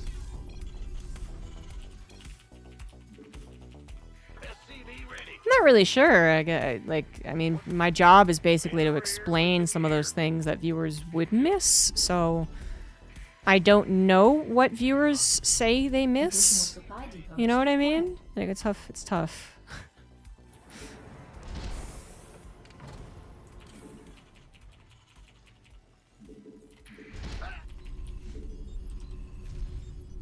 Remove all the leftover directories and fresh installation would fix that. It might. I think I saw someone else complain about it, and then someone was like, you know, it's not, like, you could fix this. Move it. Big job. SCV ready. Go ahead. I mean, I haven't... Fan the rear. Well, no, I had to reinstall... Well, for as long as I've had this computer, right? I haven't had to reinstall StarCraft. SCV ready. What's going on? Ah! Bad news. Well, buttermilk Wait. is SCV ready. Fuck? Oh, okay. Huh? What's going? Big job, huh? Where to put it, though? Yeah. He knows... He saw my SCV go that direction. Now, that is the default scout that it was going, but... Maybe the first place that he checks as well. The Grim Reaper has arrived. SCV ready. Don't mind me. I'm a totally normal macro Terran. You're the Reaper man. SCV ready. I'm listening. Huh? What's it worth? SCV ready. Got something for me to get Grim.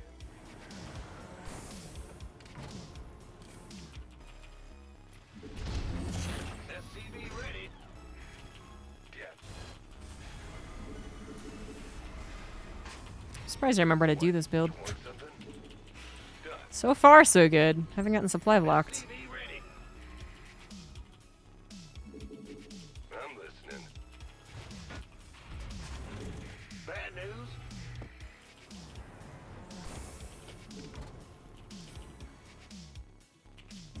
What's it worth? Oh. Yes, indeed. Ready to raise some hell. I was not expecting to be able to get in all the way. SCV ready. What's going? Big job, huh? Huh? Ready to raise some hell. Unacceptable landing zone. Kind of scared of the tank not being able to leave. Armed and ready. So... The Hellion drop seems like a terrible idea right now. Bad news. Gotcha. I'm officially better than Dark. Wait, why? Ready for dust off. Now, waiting on you. Picking up. Add on. You want a piece of me, boy? Oh, yeah.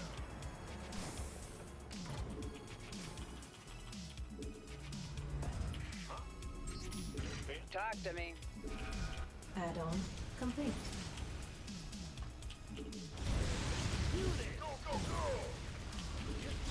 Woo! Oh my god.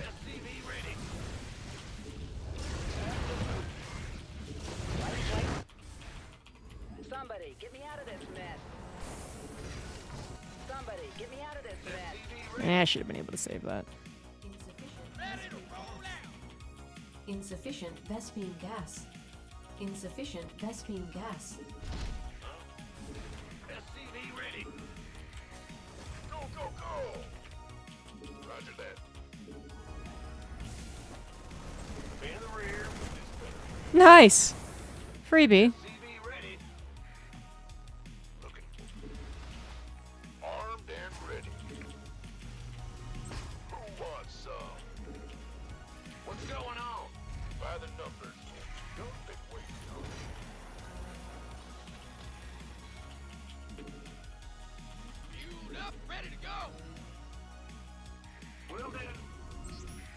Bad news? Gangway, coming through. I don't think I should teleport the battle cruise, Gonna man. give me orders?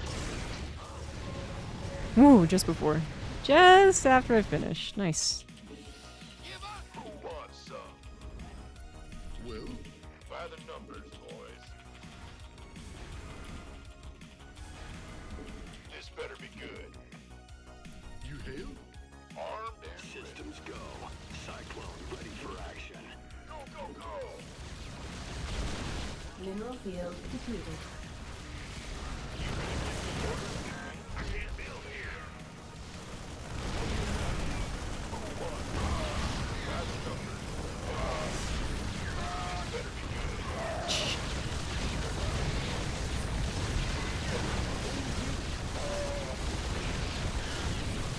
Mineral field depleted.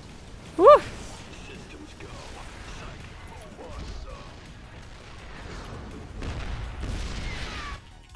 What's going on? We could use some help here. Ah, bad news. SCV ready. Give us your next step. What's our target? Want a piece of me, boy? Who wants some?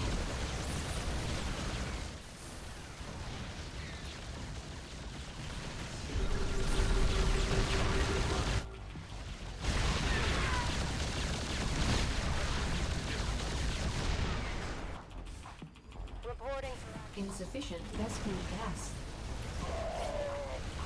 Oh, the SCVs are here!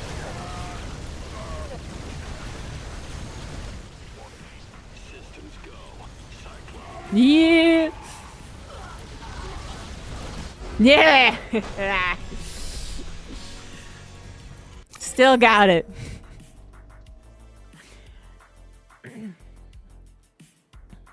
Oh yeah, Dark's. Yeah, I think I supply blocked a lot in the last cast. GG's.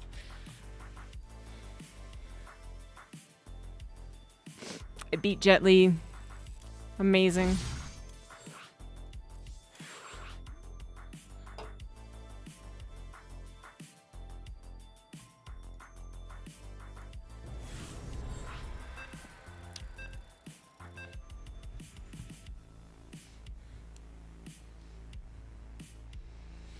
I didn't want a PvP, but we'll have to live with it.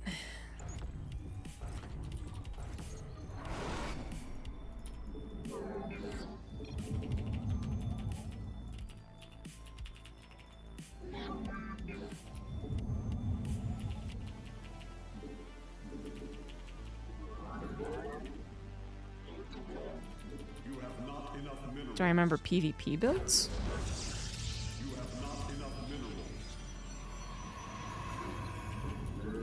I don't know.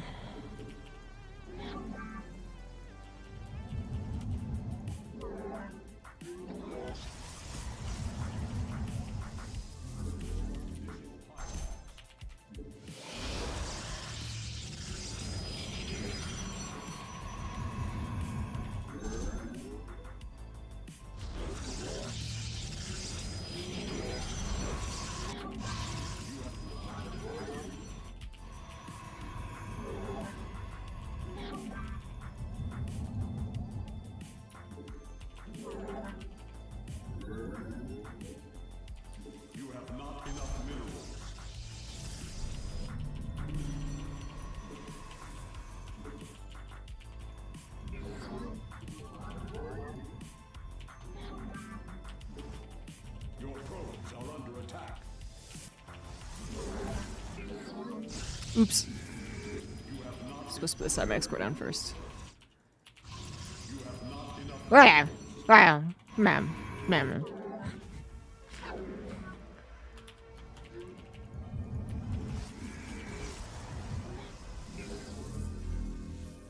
Fucking try hard.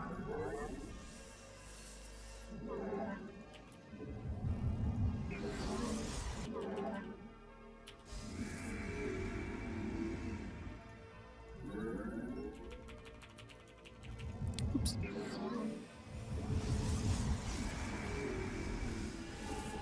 Like, this is what matters. our games.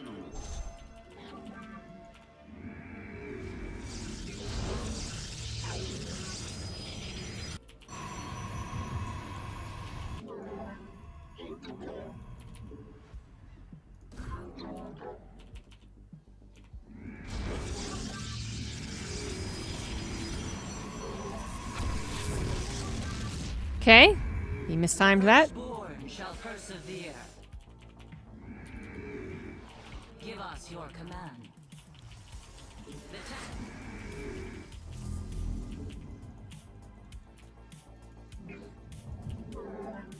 The combat over.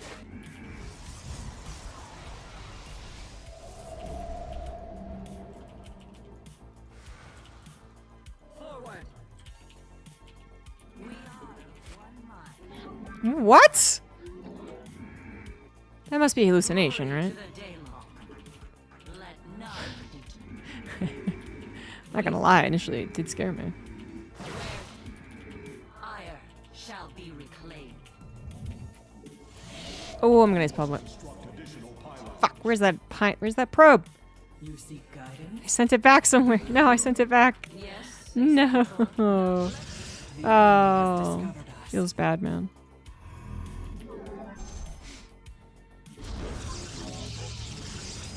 Our window is. We serve with. Research complete. I have met the firstborn shall persevere. Najak Ire and Erodine Rashagal.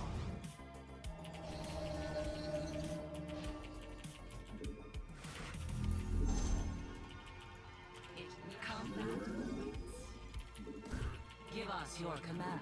The threat. Wow, what good defense. Let your will.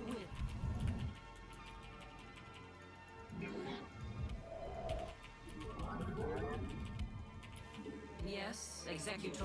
How can I aid you? An omen. Harmonized. Glorious combat is upon us. Faith, let your give us your.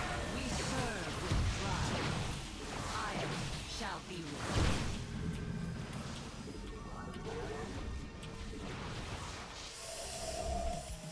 You must place that in a power field. I am the heart. I am here.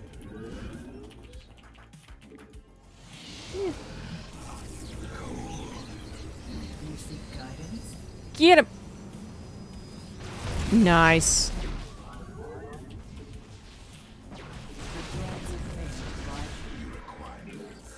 An Erodine Rosh.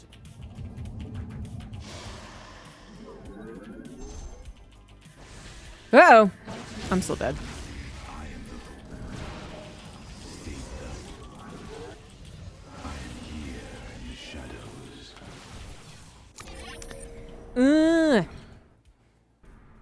Let me do something fun.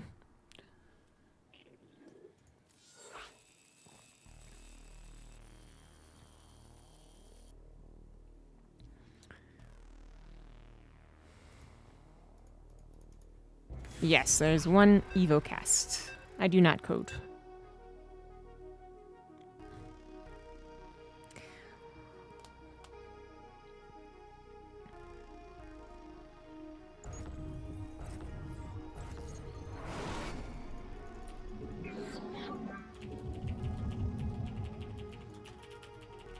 You have not enough minerals.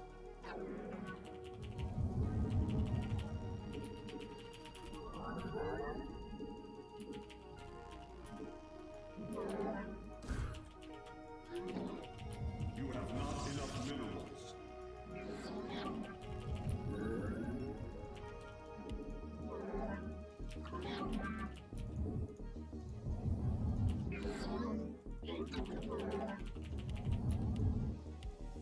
You must construct additional.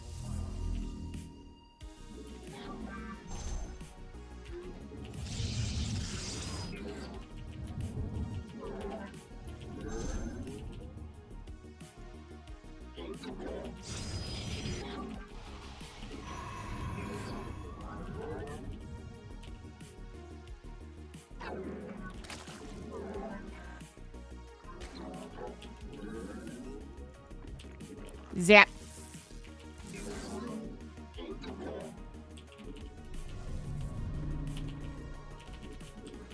It's my turn to try hard.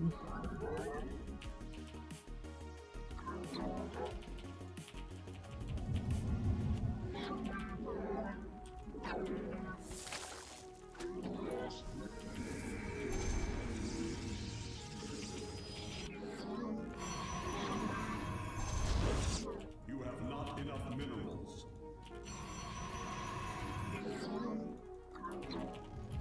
You have not.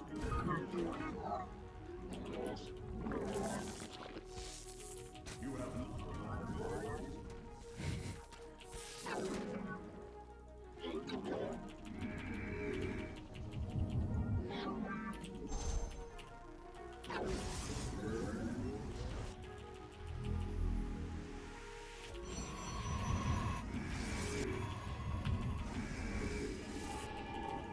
You require more Vespene. Yes, I do. That's disturbing. You require more Vespene gas. You require more Vespene gas.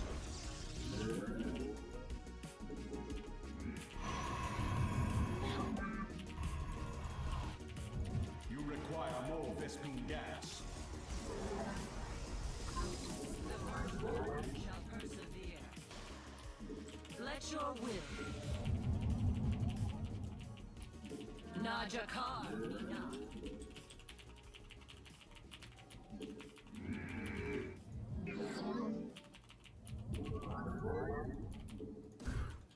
Combat awaits. Give us your. Yes. Yeah. Yeah. Glory to the Deadlock. Hordes alive. No. It shall be done. The fucking tryhards. What the fuck? We serve.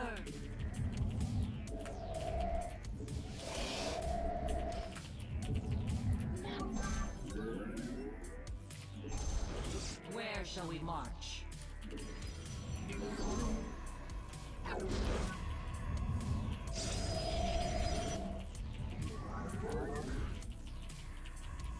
Ire.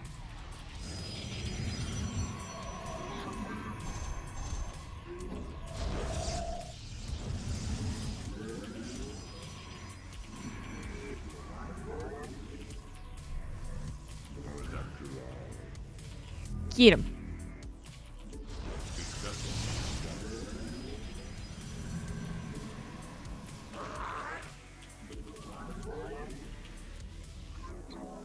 Research complete.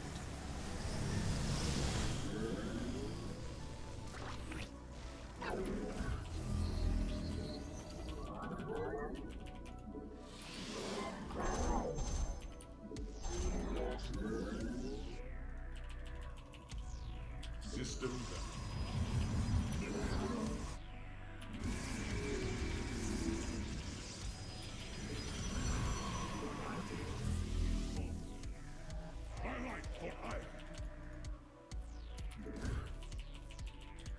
Cas.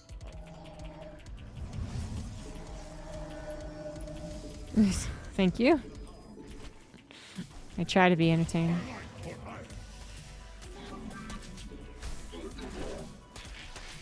Channel the light divide.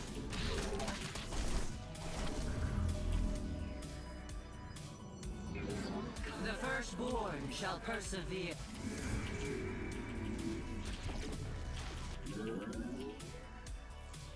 Zak Naku.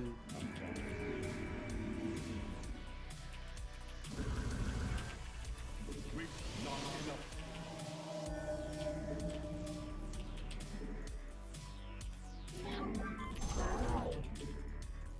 Highlight for eye. You have not enough minerals. You have channeled the light of iron. Zak.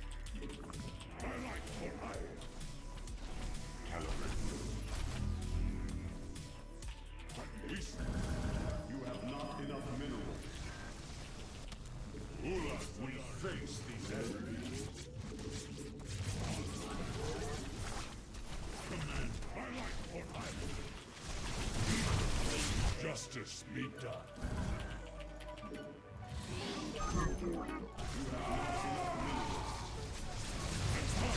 Zach, command me. We stand as one. We embrace the glory of battle. Justice be ordered. We embrace the glory of battle. You have not. We stand. Yeah.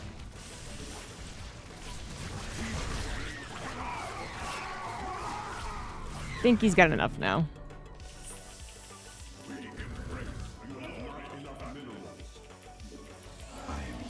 Oh. You know what I could really use?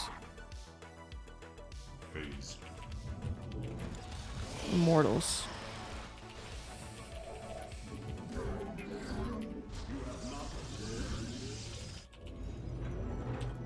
We embrace the glory of battle. It shall. We are one. Our pylon is under attack. Oh, good. He went after. Give us your command. Oh, he's gonna go right after me, which would have been very difficult for me to hold.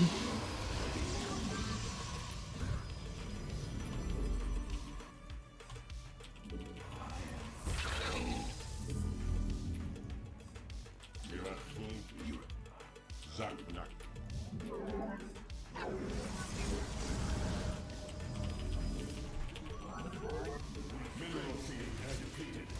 Research complete. We embrace the glory of battle.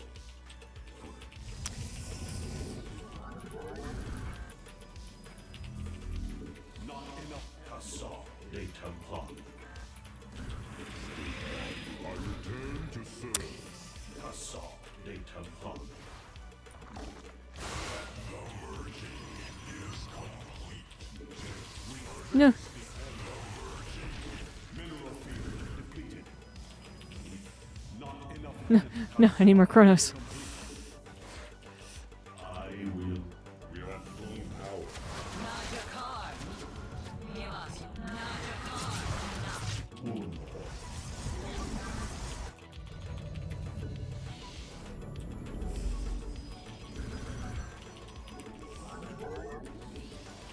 Nah, why didn't I Chrono that? We shall stand again. We are. Mineral field depleted. Mineral field depleted. Mineral field depleted.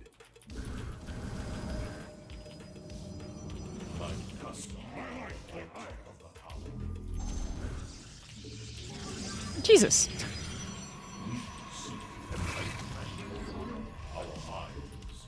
Your crows are under attack. We seek enlightenment. We are alive. We stand. We shall stand. We are folk. We are. We shall stand.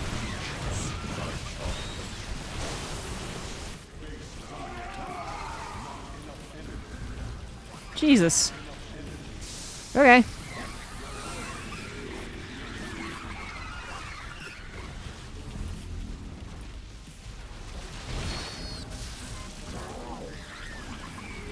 Damn it. I actually thought I had recovered. Shh, if I was macroing any better, Jesus. If I was macroing better, I would have been fine. Oh, man.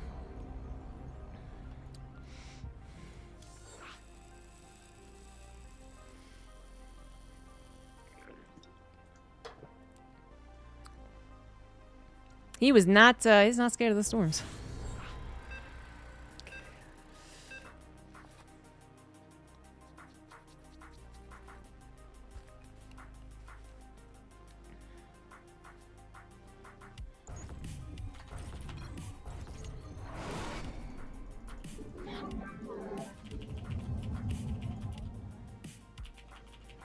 You have not enough minerals.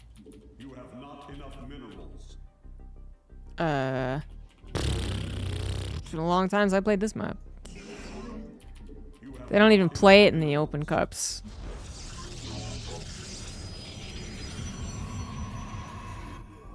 Do I want to take that base?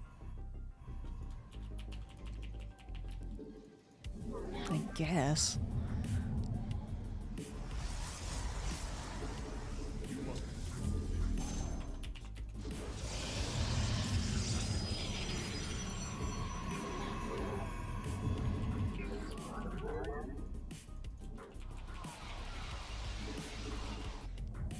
Can I kill low ground? Well, kind of. Yeah. Not enough energy.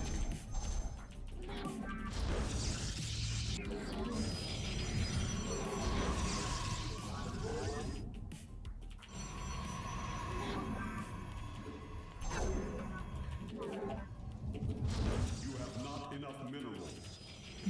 There's no Reaper entry, yeah. 3x. Proxy Reaper would be a silly idea. You have not enough minerals.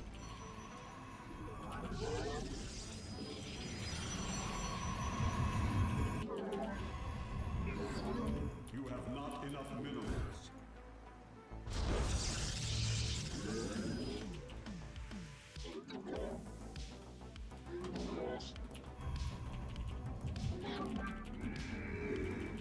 Where is it?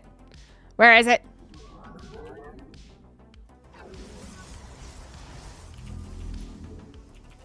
No second pylon. Well, that's a pretty quick one in the natural. I don't know if I trust it.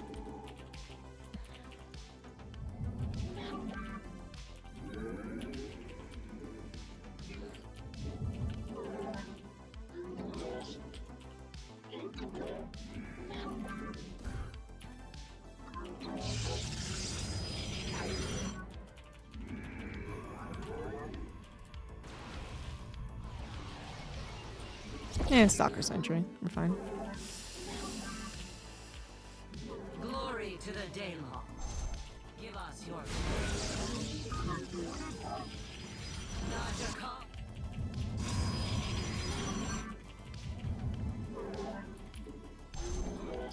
Where shall we march? You must construct additional pylons. Cats are good. Let your will be combat ire. We serve with pride.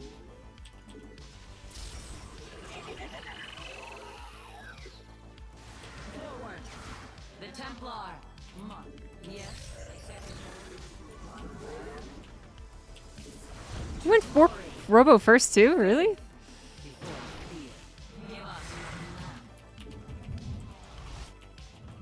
That's something I wasn't expecting. Thought I was being special. You have not enough minerals.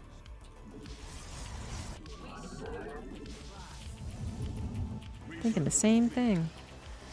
You have not enough minerals.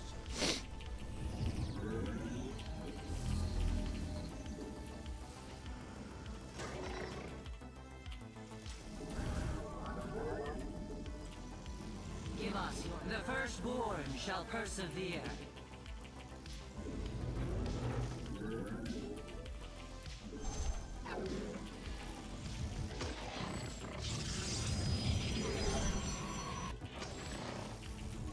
Engaging the enemy.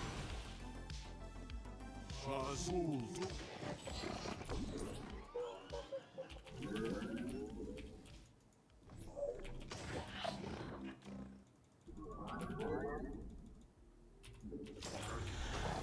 Ire.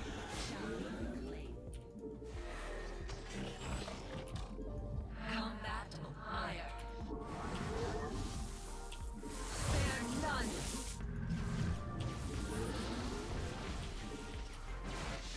Let your will be heard.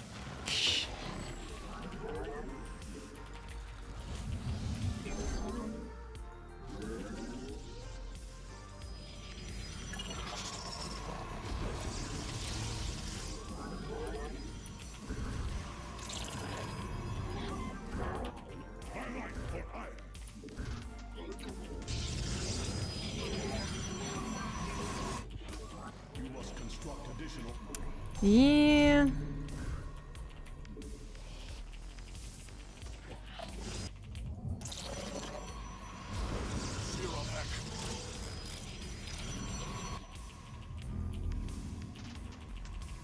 Not enough energy. Give up. The firstborn shall You have not enough minerals. Engaging the base is under attack. Yeah. Your warriors have engaged the enemy.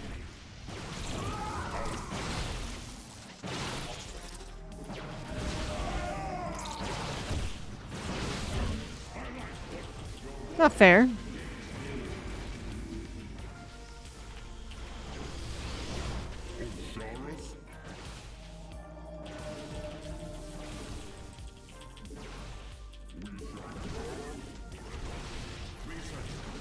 I return to serve.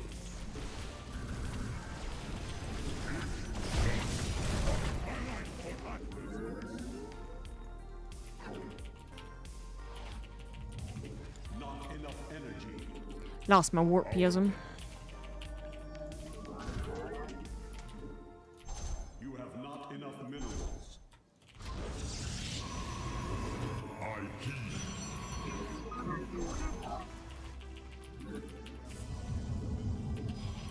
You have not enough minerals.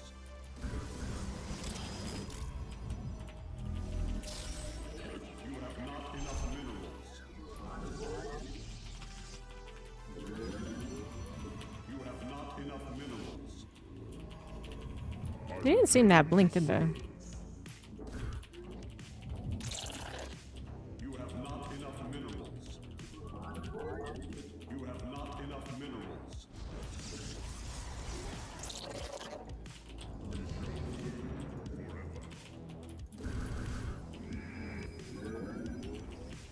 Assault data plot.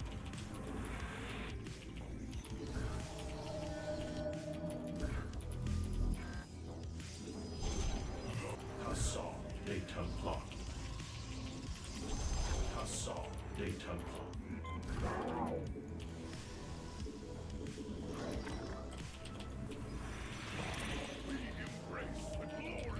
Get some old school PvP.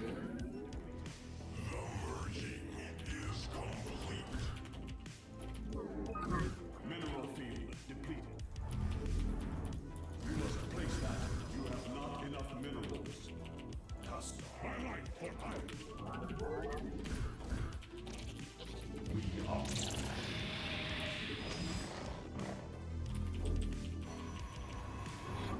Up.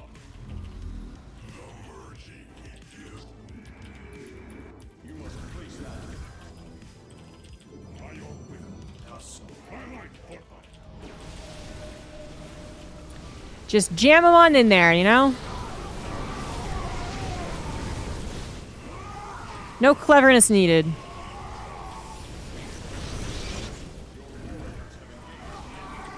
Just brute force. GG's. Oh, yeah. That's how you play StarCraft. No thinking. Just attack. Can't believe he didn't know that was on the way, though. I mean, he was building some static defense, but I think his macro wasn't good enough. Not that mine was amazing. No think only, zug zug. Zug zug. Okie dokie.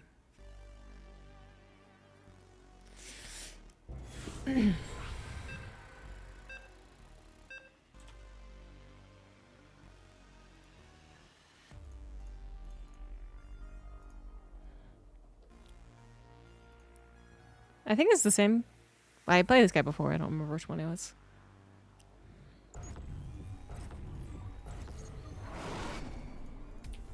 Huh? Yeah. I don't think he was the one I cheesed. So I could cheese him again, and hopefully SCV ready. have it be successful. In the rear. Not enough minerals. Not enough minerals. SCV ready. Yeah. Go ahead. Huh? What's that? Go ahead. Big. Additional supply depots required.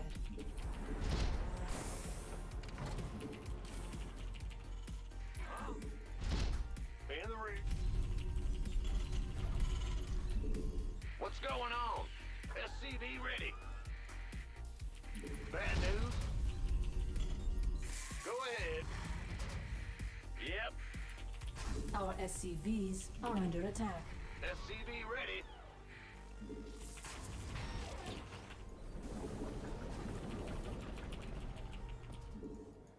Big job, huh? SCV ready.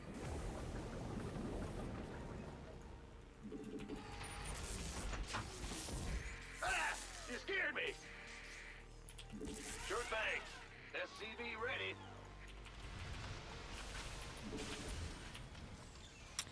Wall it Not off. enough minerals. Hopefully he doesn't scout for my proxy. What's going on? Yeah, whatever. Huh? Not enough minerals. Not enough minerals. Yo.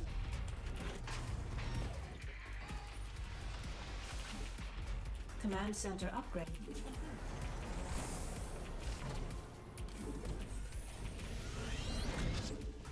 The Grim Reaper. Our SCVs Uh-oh. are under attack. Fair enough. On the way. He scouted for it, guys.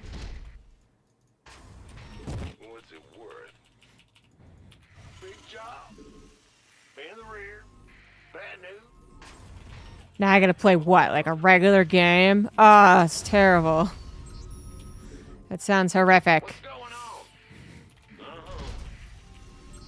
Not enough minerals. The Grim Reaper has arrived. Oh, yeah. Maybe he was the one I choose. Got some. Fear the Reaper Man. SCV ready. Nothing I can't handle. Oh, no, I didn't actually see what that was. I think it was Twilight Council, I think. SCV ready. That's why we have a backup. What's it Backup Reaper in action. got from a... I'm gonna agree. SCV ready. Let's get this. Hit and run. Ah, he sent his adept out. Add-on complete. Our SCVs are under attack. SCV ready. Of course, now my command center is delayed, but I did kill a lot of probes. Add-on complete. Base is under attack. I'm listening. Done. Gonna have me some fun. Yeah. SCV ready. This better be good. In the rear with the gear. Been waiting on. Add-on complete. Additional supply depots required. Bad news. Go My defense, Additional supply depots my command center required. is supposed to be Not done. enough minerals. Not enough minerals. Additional supply depots required. You want a piece? Not enough minerals required.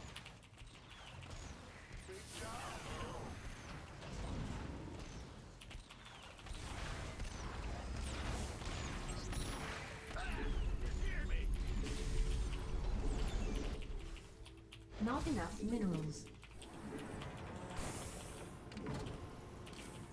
Not enough minerals. SCV That does suck ready. about losing the Banshee timing. Armed and ready. In the rear. You got coordinates? Didn't actually get to see. He's building a Command center robo. upgrade You know, 2 complete. gateways at least. Bad news. That's all I really got, though. SCV ready. And the observer could be Not coming enough across right minerals. now. SCV ready. Doesn't seem like it's DTs. Additional SCV ready. Go ahead. What's going on? SCV ready. research complete. But it might just be a 4-gate. You want a piece of me, boy? SCV ready. Adjusting for new coordinates. Armed and ready. Whoops. There is an observer. Our SCVs are under attack.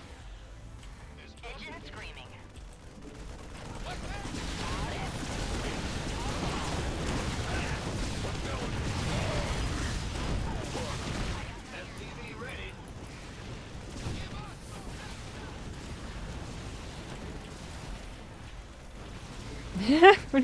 What are we doing here?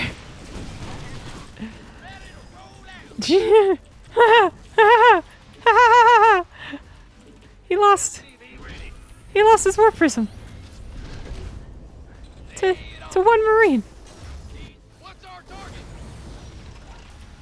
target? He really wanted just the tag. Wow.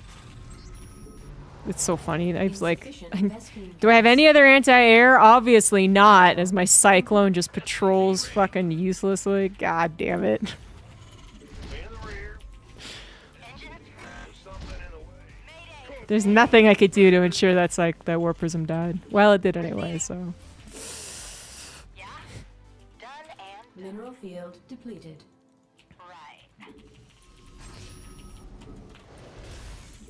I am not a smart woman. Add-on complete.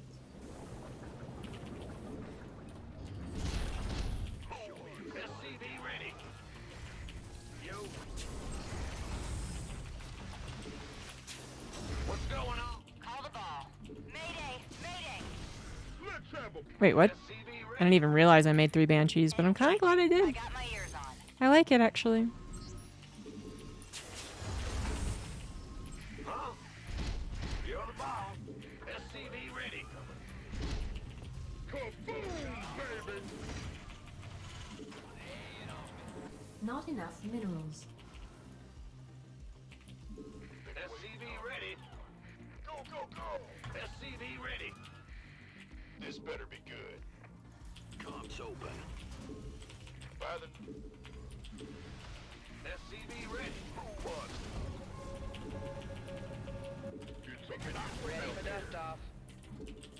Armed and... SCV That ready. is an observer. Research complete. Add-on complete. Gangway. Coming through. Research complete. Been waiting. Mineral field depleted. Let's have a blast. That was actually kind of scary. Armed and... Upgrade complete. Ready for dust off. Not enough minerals. Not enough minerals. This better be good. SCV... Not enough. Not enough. Kaboom, baby! Oh, it's on. I got my ears on. SCV ready. Not enough. We could use some help here. Turbines to full. Let's have a blast. SCV is about to get heavy. Some Max Pax impersonator. SCV ready. You gonna get me armed and ready. Mayday! Mayday! SCV ready. Moving You want a piece of me, boy? SCV ready. Additional supply depots required. We could use some help here. Mineral field depleted. SCV ready. Research complete.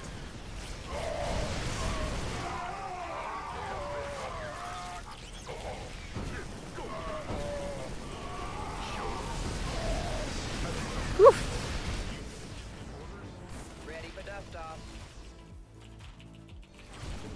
Nice. Why am I unable to spend my money? Reporting for Kaboom, baby! It's about to get heavy. We're returning Opening fire! I'm gonna fucking burrow those things.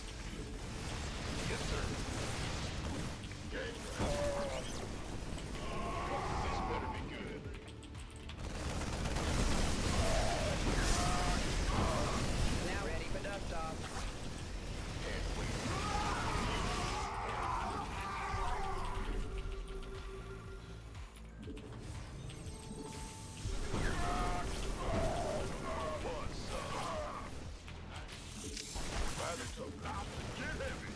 SCV ready. Armed and ready. All hands to battle stations. Why not? Got it. You gonna give me orders? Who wants some? Oh, it's on. You want a piece of me, boy? Report.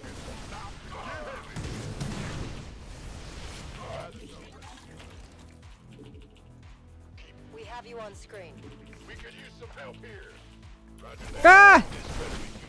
Armed and ready. Right flight?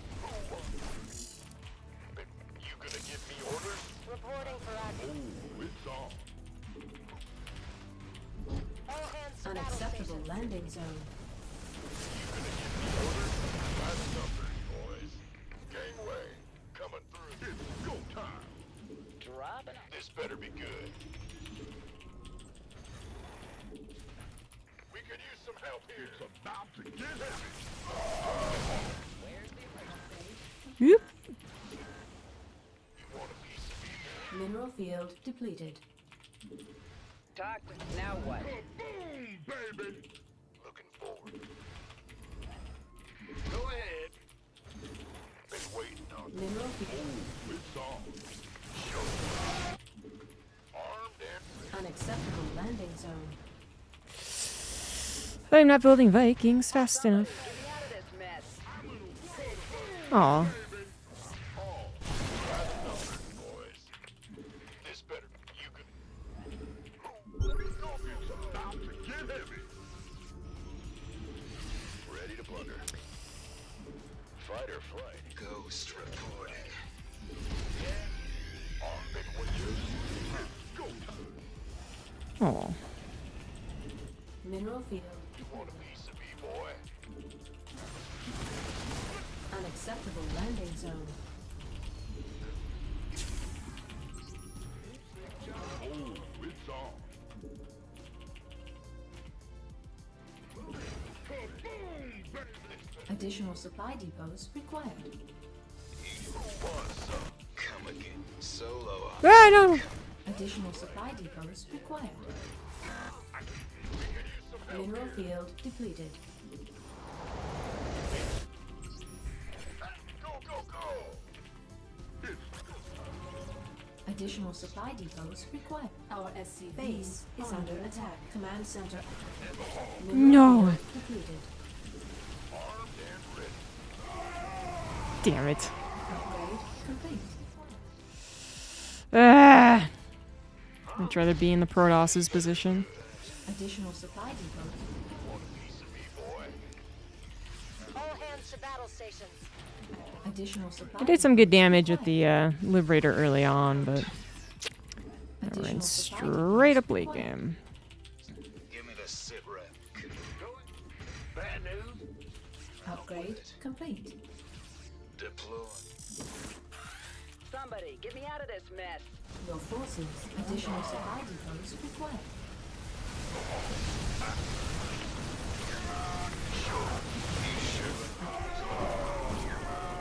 Mineral field depleted.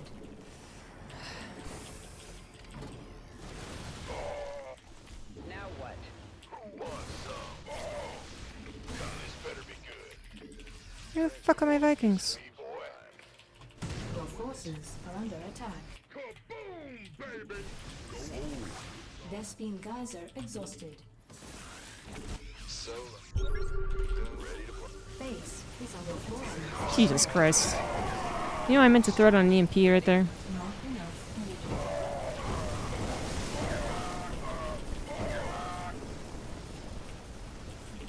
Want a piece of me,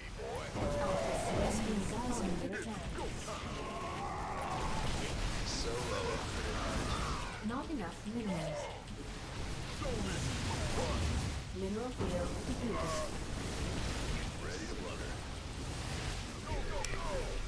Ugh.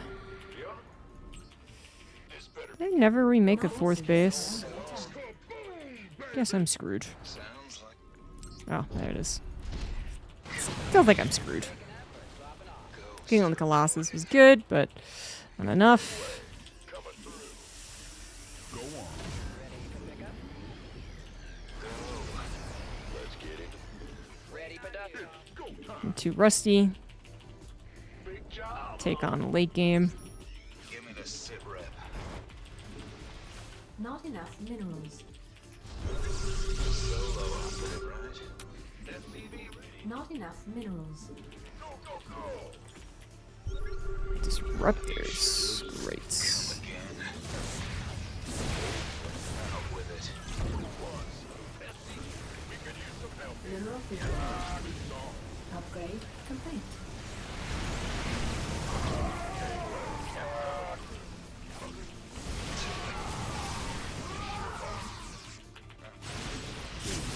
Give me the solo operative.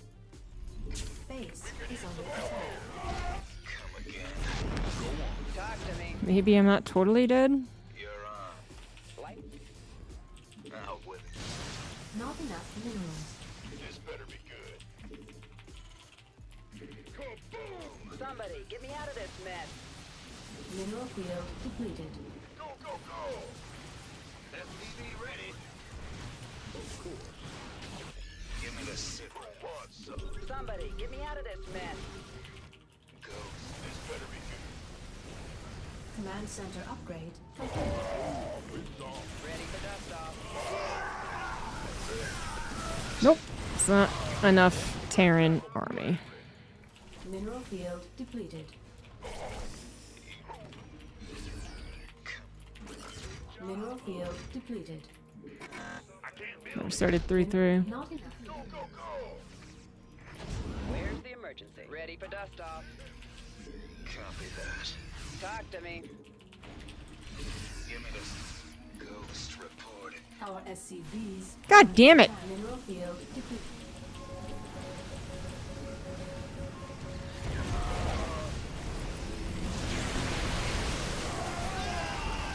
Mineral field depleted.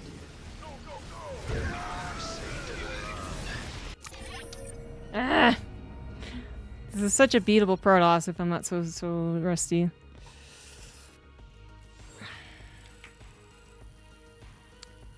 I could have won after that failed Warp Prism if I was any good.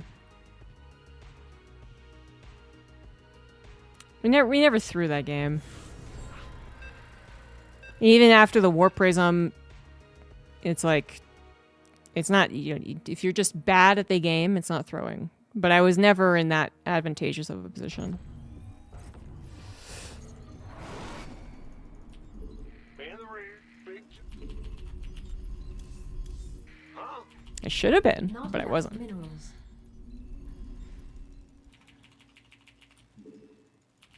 SCV ready. Not enough minerals. Bad news. Uh, Butter my biscuit. What's okay, going on? alright. I don't know where the best place to T-Rex Go is. ahead. Uh, Man in the rear. Proxy Marauder, any good versus Zerg? No. Scared me. Nope, no Additional reason to supply Proxy depots Marauder versus Zerg. required. Do it versus Protoss. Any of the races viewed as overpowered? No, the balance is pretty good. Job, huh? Huh?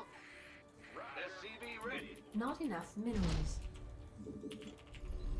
Not enough minerals. Not enough minerals. Mm-hmm. Not enough minerals. What's going on? Go ahead. SCV ready.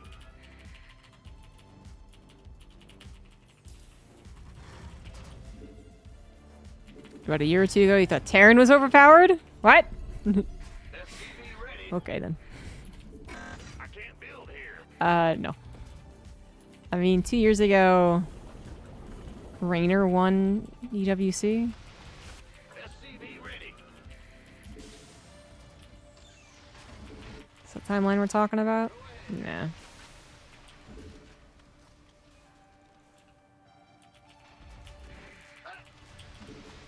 Bad news? Not enough minerals. This better be good. Big job, huh? Brief moment of panic as I Command center upgrade. Not enough thought, oh my minerals. god, what if this wasn't a Zerg? Not enough minerals. You gonna get by the number one, so why not? Been with SCV. Fine. Go, go, go! Who won? And the rear. Not enough minerals.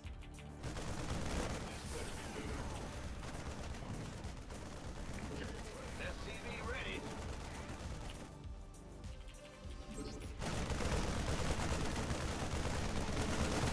Want a piece of me, boy? I'm going. We could use some help here. Sure thing. Bad news? SCV ready. Been waiting on you. This better be good. Armed and ready. SCV ready. Our SCVs are under attack. You gonna give me orders? Additional supply depots required. Oh yeah. Base is under attack. Supply depot would be helpful. By the numbers, boys. This better be Just good. one little marine. Give me orders. You're the sacrifice. Oh right, I can't do that anymore. Big job, huh? Can't salvage while being hit.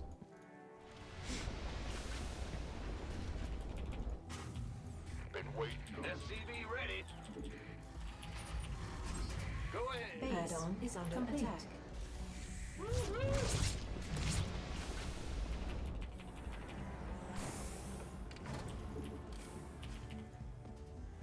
What's going on? SCV ready.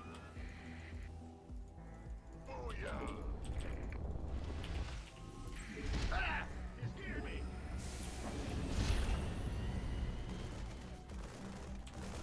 You gonna give me orders?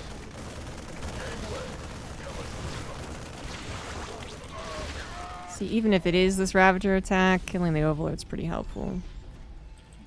I kind of wish I got a bunker though.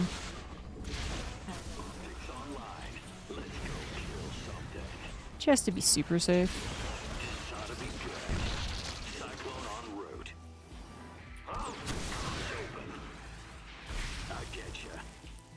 Can't kill it, can ya? Insufficient vest. Command center upgrade complete. Big job. This He's still reinforcing? I'm gonna get a Banshee. bad news?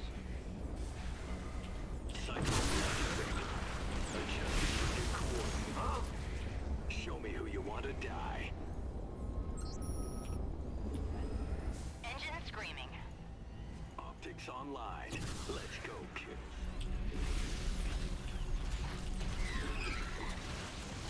Insufficient vest.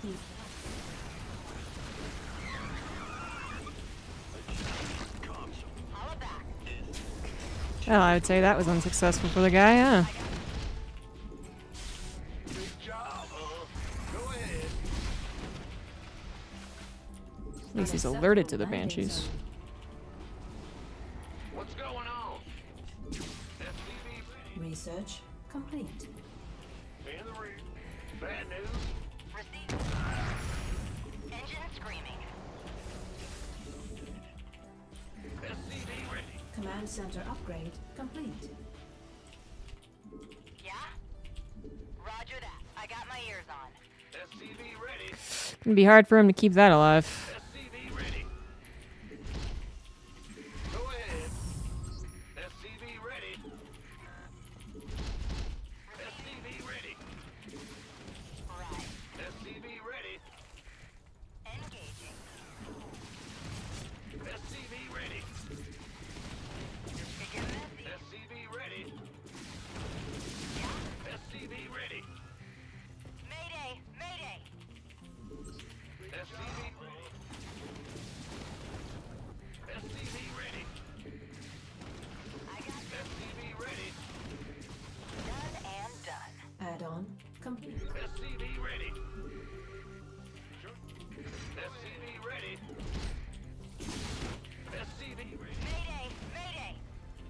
Yeah, maybe could have gone after it. But saying is they don't have a third. Feeling pretty good about this game. Ready. SCV ready. Unacceptable landing zone. SCV ready.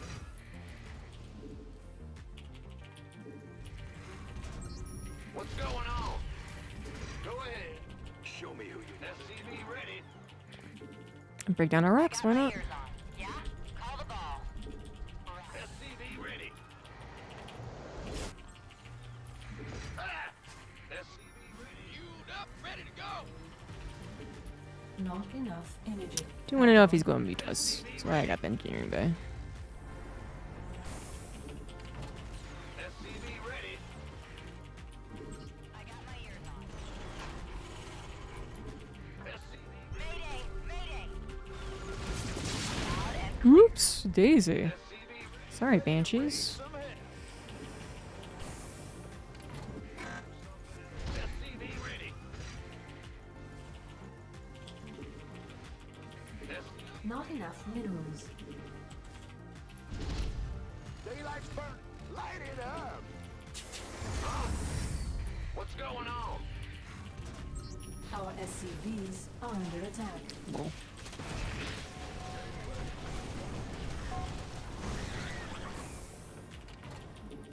Ready to raise some hell. Bet. Fueled up. SCV. Base is under attack. got a target in mind. Add-on. Mineral field depleted. SCV ready. Not enough minerals. been so long since I've gone mech. I got my ears on. What's going on? Go ahead. SCV ready. Shoot. Need something? What's our target? Mineral unacceptable. Ready to raise some hell. Could have gone battle mech. Oh well. Ready to roll out. Turbines to full. I got my ears on. Huh? Big job. Not enough. Ready to raise some hell. What's that? Which upgrade is that again? Complete. Not SCV ready. I'm gonna keep it as an orbital. I'm feeling feisty. Hey, he didn't take that base. Ah! Go ahead. Ready to roll out. Oh, he did. Channel's clear, boss. Ready to raise some hell. I'm in a heap of trouble.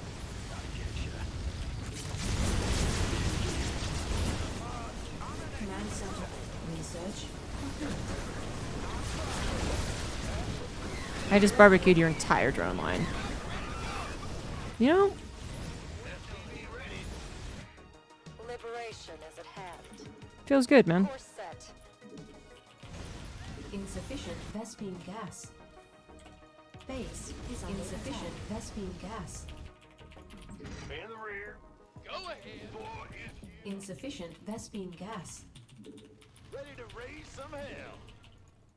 Sounds sweet. Woo! Ready to raise, Woo!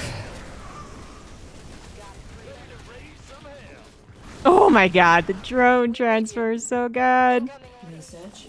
All hands to battle stations. SCV ready. Ready to raise some hell. Hell yeah. I'm going in. Boy, Insufficient Vespine gas. it's heating up out here.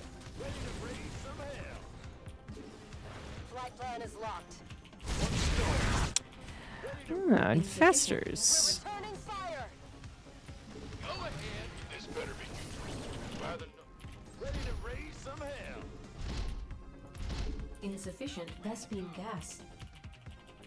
Ready to raise some hell. Okay, I'm waiting on it. Been waiting on it. Ready to raise some hell.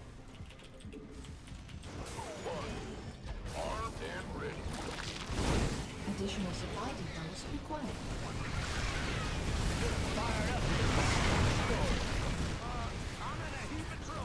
Additional insufficient rescue gas. Additional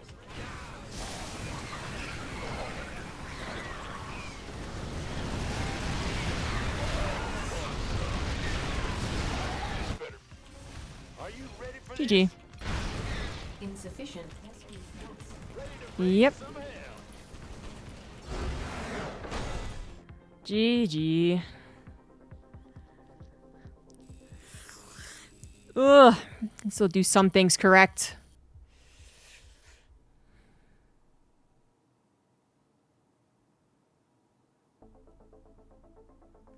I didn't even know there's multiple SC Evo events at this point.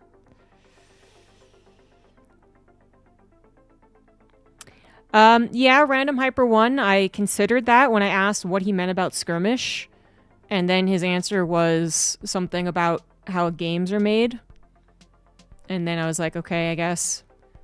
But I had already prepared to talk about if he meant like lack of skirmishing as in consistent battles on StarCraft 2. But he didn't confirm or deny like that's what he meant. So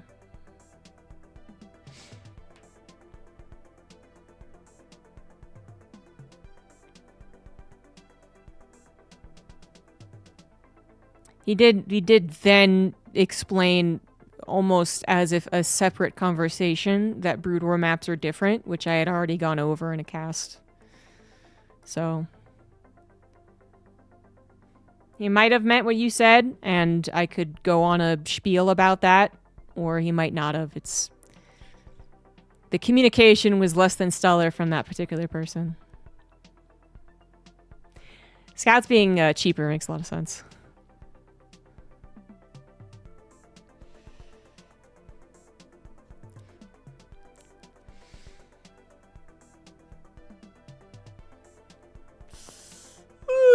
I didn't even know there was multiple tournaments happening though for that mod. That's pretty cool. Oh, do I want to play one more game? Dare I try a Zerg game? We can try a Zerg game and hate ourselves. Warning. Woohoo! Full this programs detected in com server 04. Yay! JTN, thank you for the gifted subs. Taking advantage of the sub sale. Gift sub sale.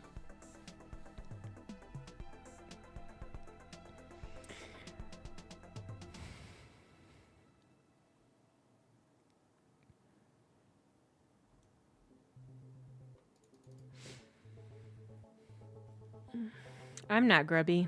Grubby is grubby.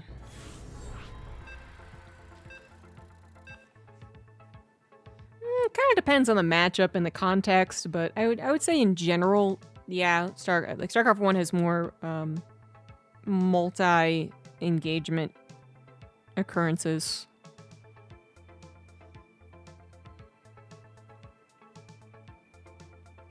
Would I want to interview StarCraft historian? I don't know how to say this in the politest way possible. I don't know if I really consider our StarCraft historian a key historical figure in StarCraft. I think he's a key community figure at this point. But he came in really late. So, as part of like some of the fan interviews that I've done, sure. You know, I'm not interviewing just people who have made some gigantic impact in StarCraft history, but it's not something that I'm making a point of doing. Oh, let him interview me about the project. Oh.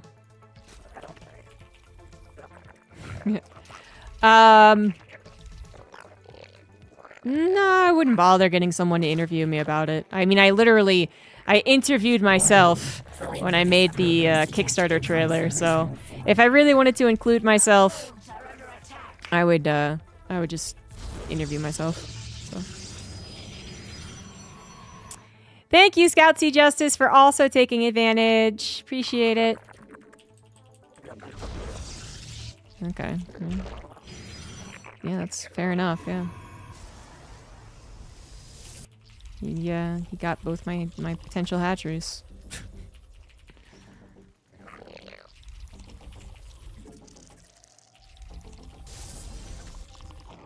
Is it the most effective thing a Zerg could or Protoss could ever do? I don't know.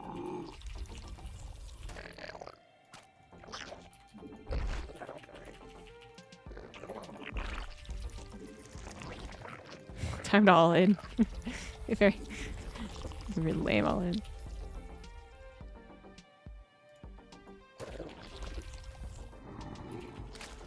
And Mike Sixers with some gifted subs. Thank you very much.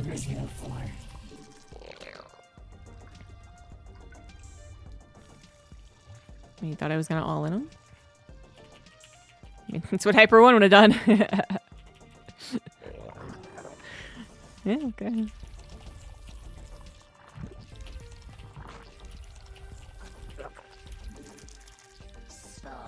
Ooh. Yeah. Oops. And Oriole have it. Thank you. All the distractions in my already terrible Zerg play. Thank you guys. Appreciate it. Yeah, you were just 12 pulled from the start. Never had this problem. That's for sure, if you did that. Warning. Full interface programs detected in comm servers 04.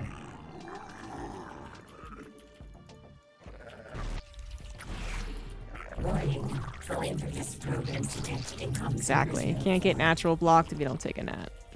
True words. Warning. Full interface programs detected in comm servers 04.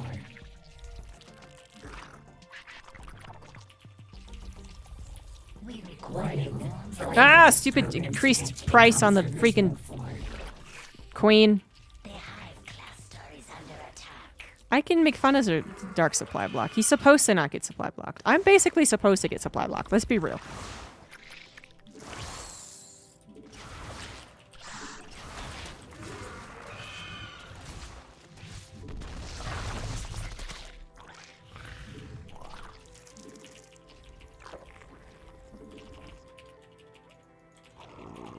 I am, as they say, not so good with this race.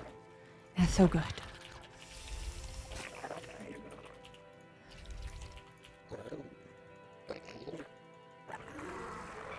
Yeah, I guess I can. I was planning on putting a roach horn down there, but I guess I can't.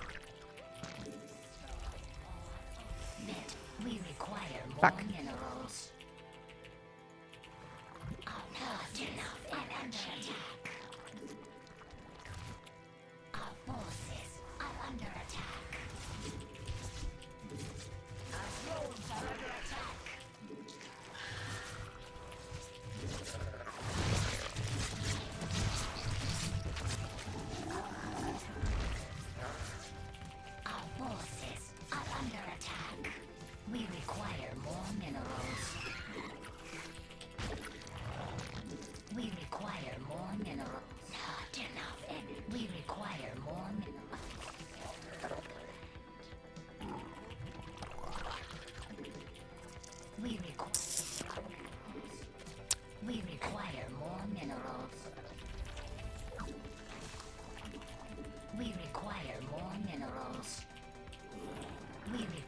What?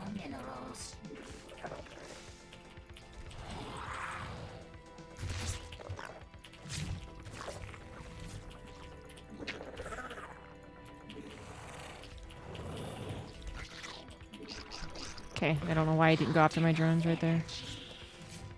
These are all very gettable drones. What the fuck? Oh, they're hallucinations, that's why.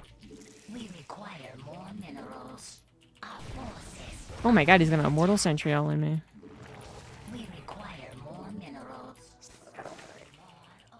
I'm not gonna survive. Can already tell you that much.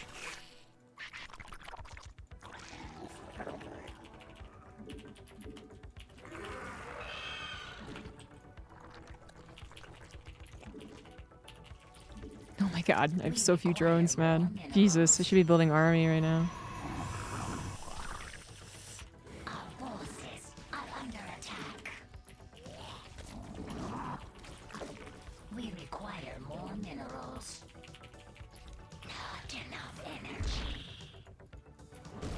Fuck off.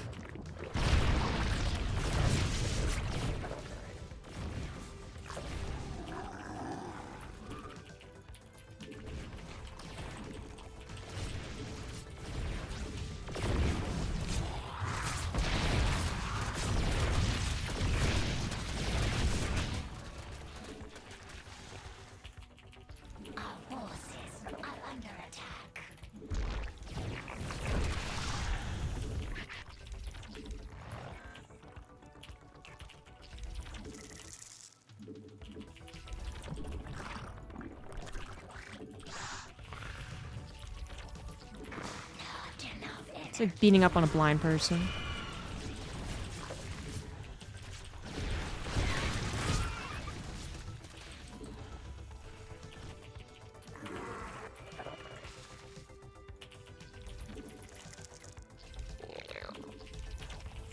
I hope you feel happy with yourself.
Yeah.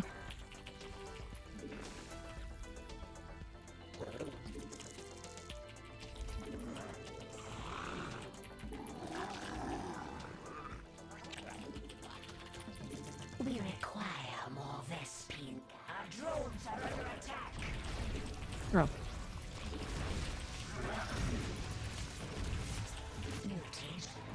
We require more Vespine gas.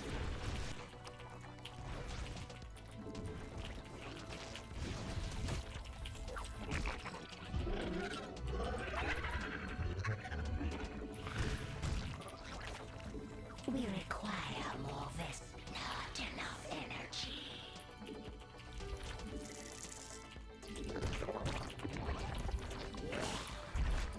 Our forces are under attack.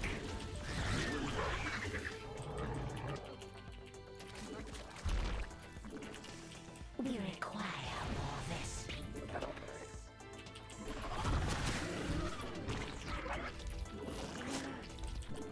Not enough. Ugh.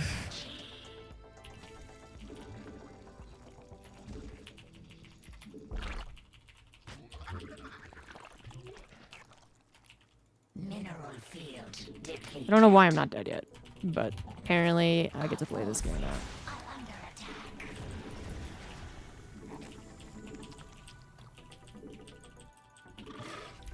Our forces are under attack.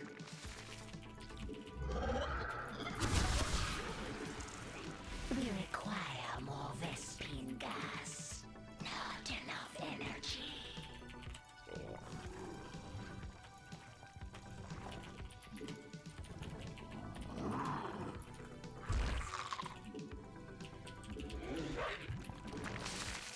We require more Vespine gas. Mineral field depleted.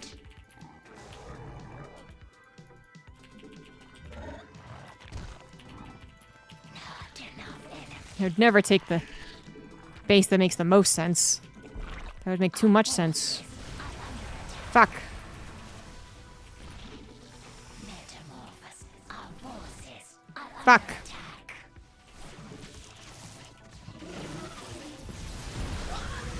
I'm being beat by a... Not enough energy. We require Wings of Liberty Protoss. gas. Not enough energy.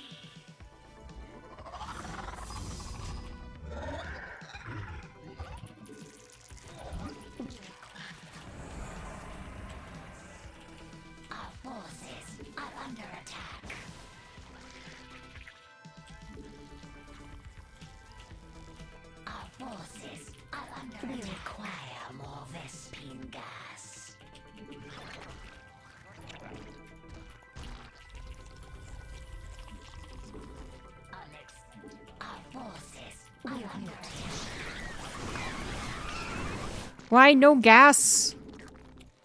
Mineral field All time. depleted. So annoying. Process complete. Why does this race need gas? Our forces are under attack. We require more Vespine gas.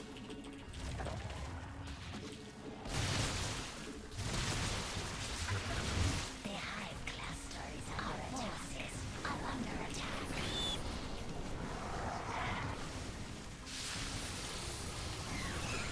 He had storm? No?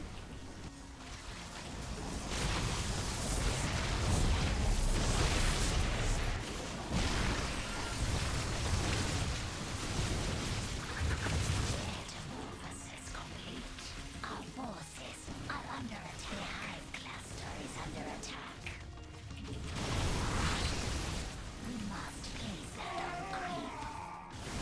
We require more. I hate this race. I hate this race.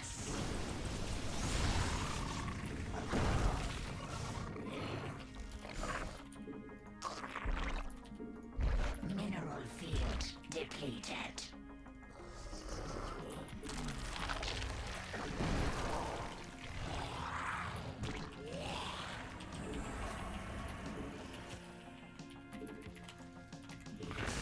Mineral field depleted. We require more Vespine gas.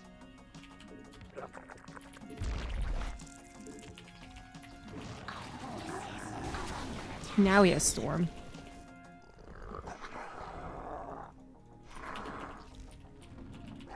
Mineral.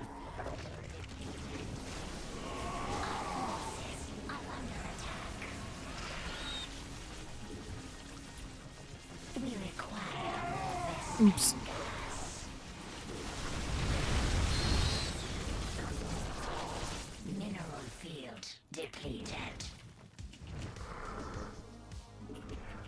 Our forces are under attack.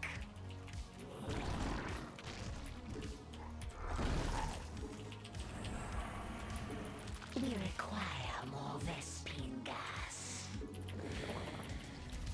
Not enough energy. A creep tumor is under attack.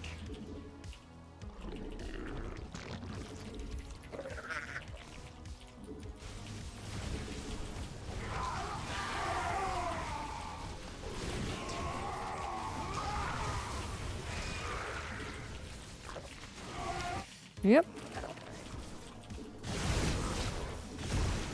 Our forces are under attack. Oops.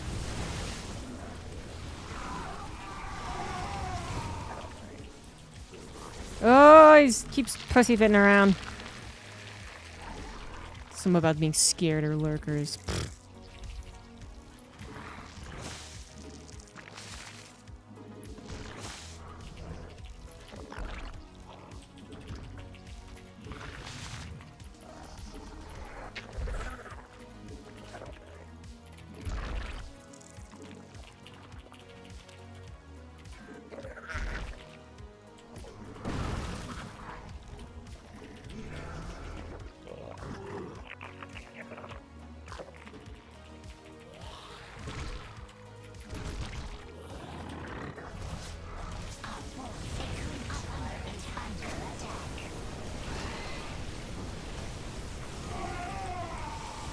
Okay, now he's won.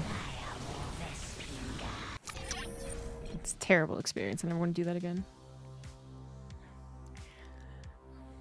It's terrible.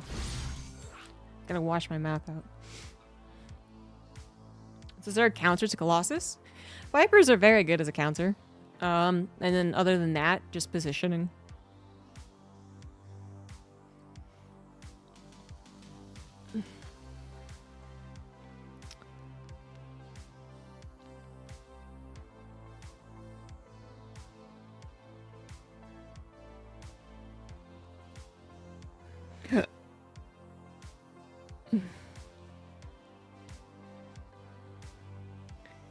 Hope that Protoss player feels good about beating up on a blind person.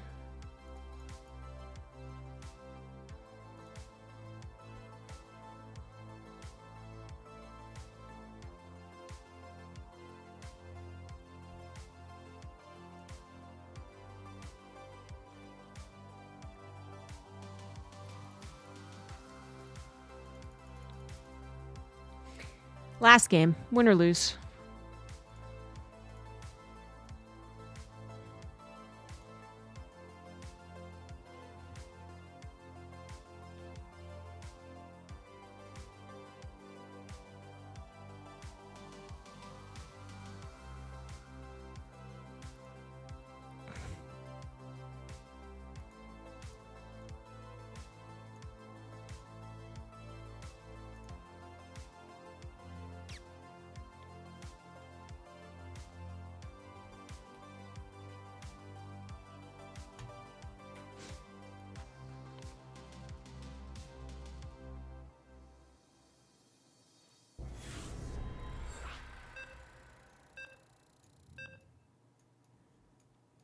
What's the last matchup? PVZ!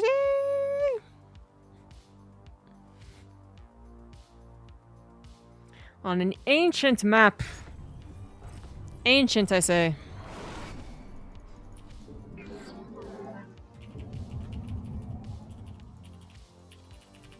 Twitch Prime sub received. And thank you for that Prime sub. Oh yeah, King's Cove has 2 entrances.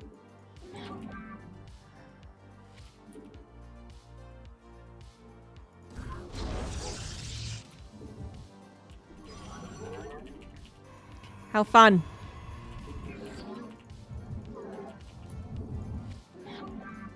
You must construct additional pylons. Brazil! Bob! Gonna flip a freaking table.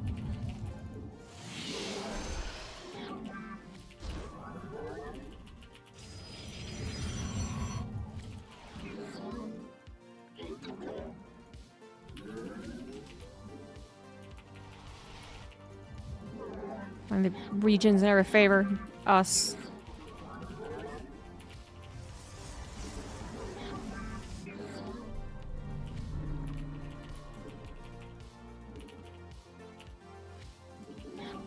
Come to Brazil. No.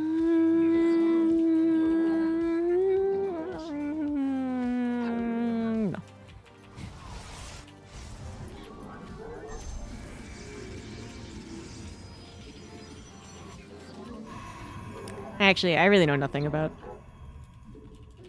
South America or Latin America. One day I might make it across, but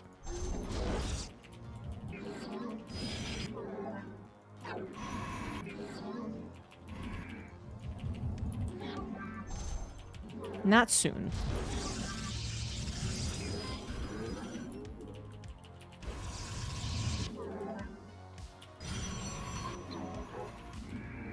Home strike up is better than going to Brazil? Well, probably.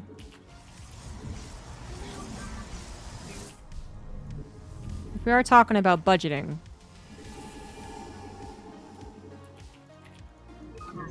I would rather go to Home Straight Cup than Brazil.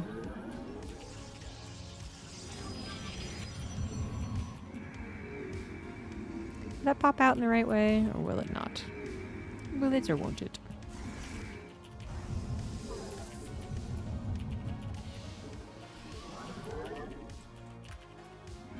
You have not enough minerals. Glory to the day. Najakar Mina.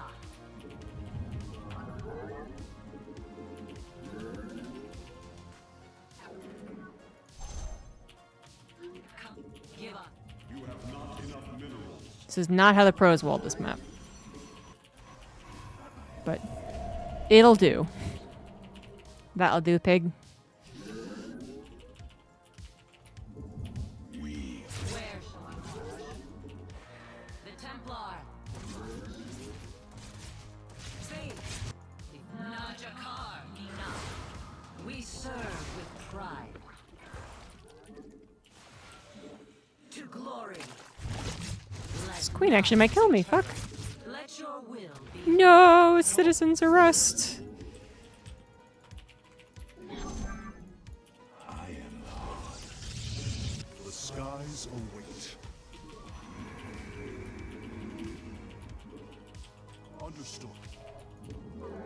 Twitch Prime sub received. Thank you for Signor 101, thank you for the 5 months. Whoop whoop. Shoop the whoop. Research complete.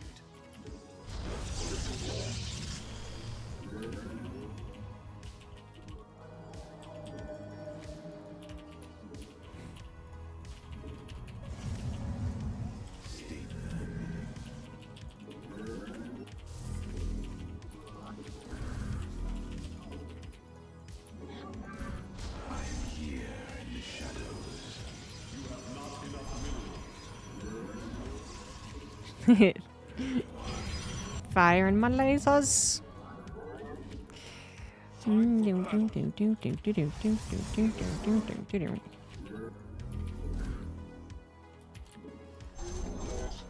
Engaging the enemy.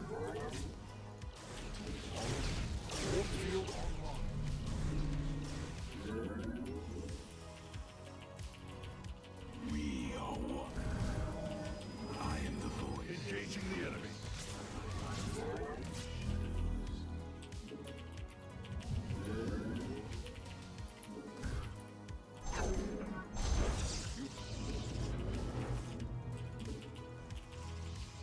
You have not enough minerals.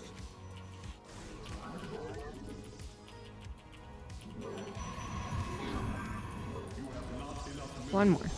Okay. Not that I'm any good with sentries, but we'll try. Yep, gone for 2 weeks.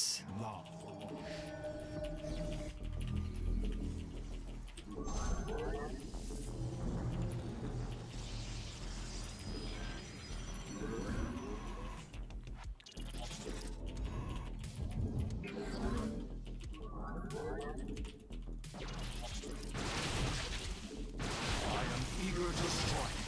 Zero heck.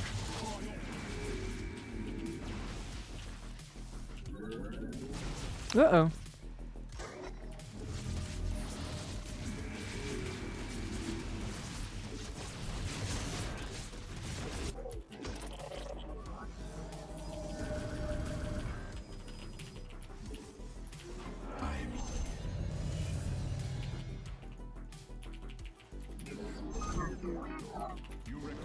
Oh man.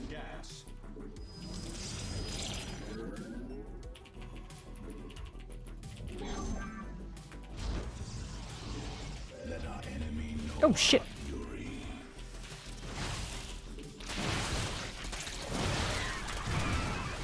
Uh-oh.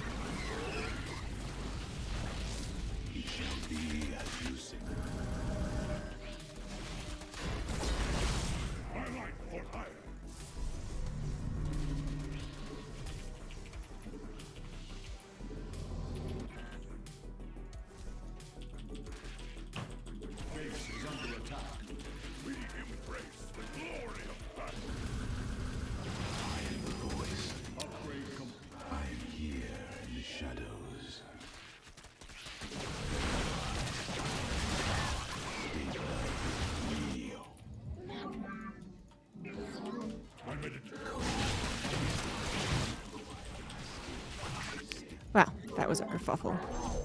Mineral field depleted.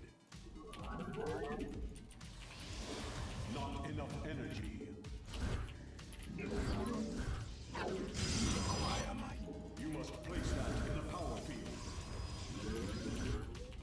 Highlight for hire. You must place that in a power field.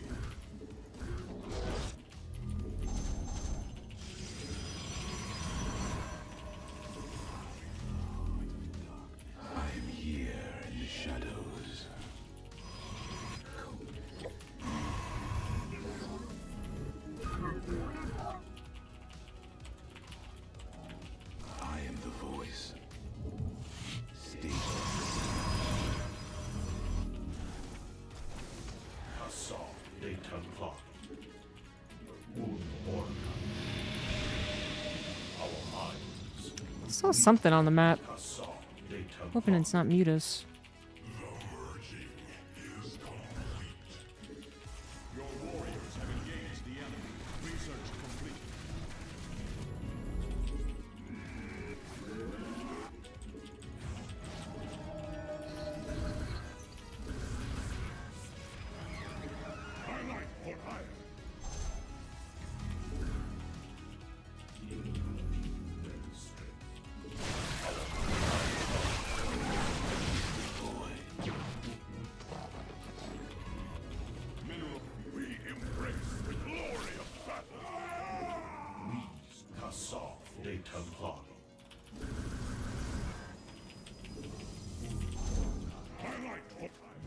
not hold.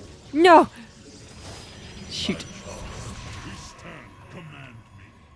By your will. Ula Sadari. Our worlds are as one. We are. Upgrade complete. You must place it. You require. Kassaw data plot. You must place that in a... I return to serve. Mineral field depleted. Oh, lurkers. Why did I not expect that?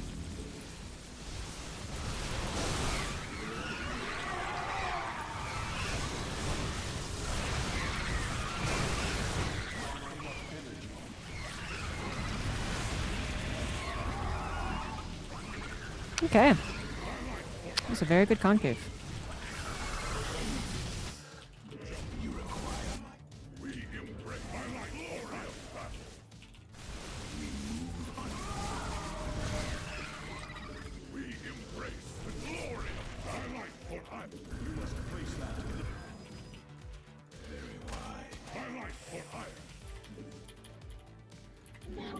Oh my god. Mineral field depleted. You require my skill. We are one with the shuttle. Yeah, that might be a loss. Well, it wasn't the lurkers that killed me necessarily. Just a bad engagement.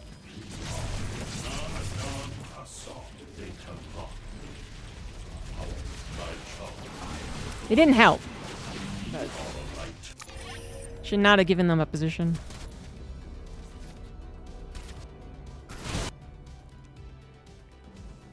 Yeah, perfectly fine supply to be at. What a concave I gave him.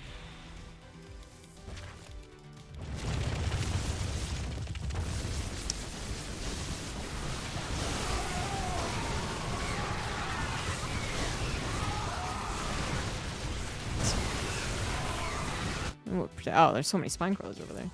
He knew my plan. Ugh.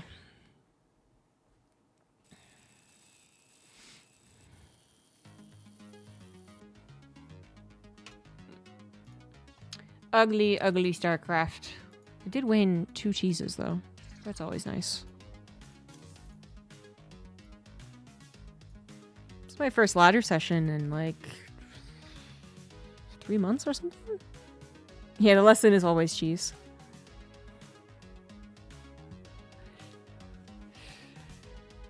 That's it for me for 2 more weeks, guys. Thank everyone for giving me goodbye subs, I suppose. Thanks for the gifted subs today. I'll have my YouTube's releasing stuff.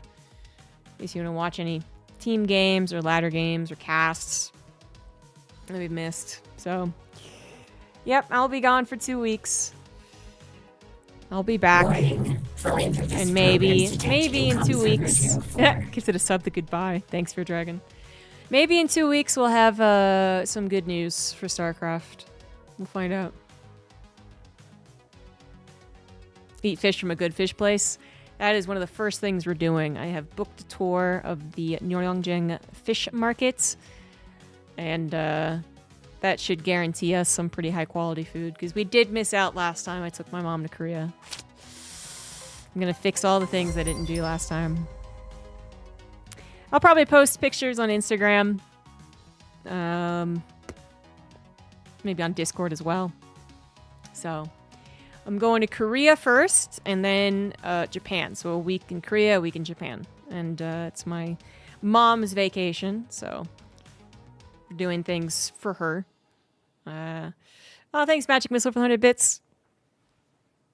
So we're going to leave bright and early tomorrow.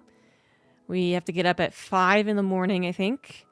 She gets business class because she deserves it. I deserve economy. I looked into how much an auction for the business class would take, and it's still like $1,000. And it's like, yeah, I'm not gonna, don't think so. 5 a.m. on a Saturday, that's not our real time.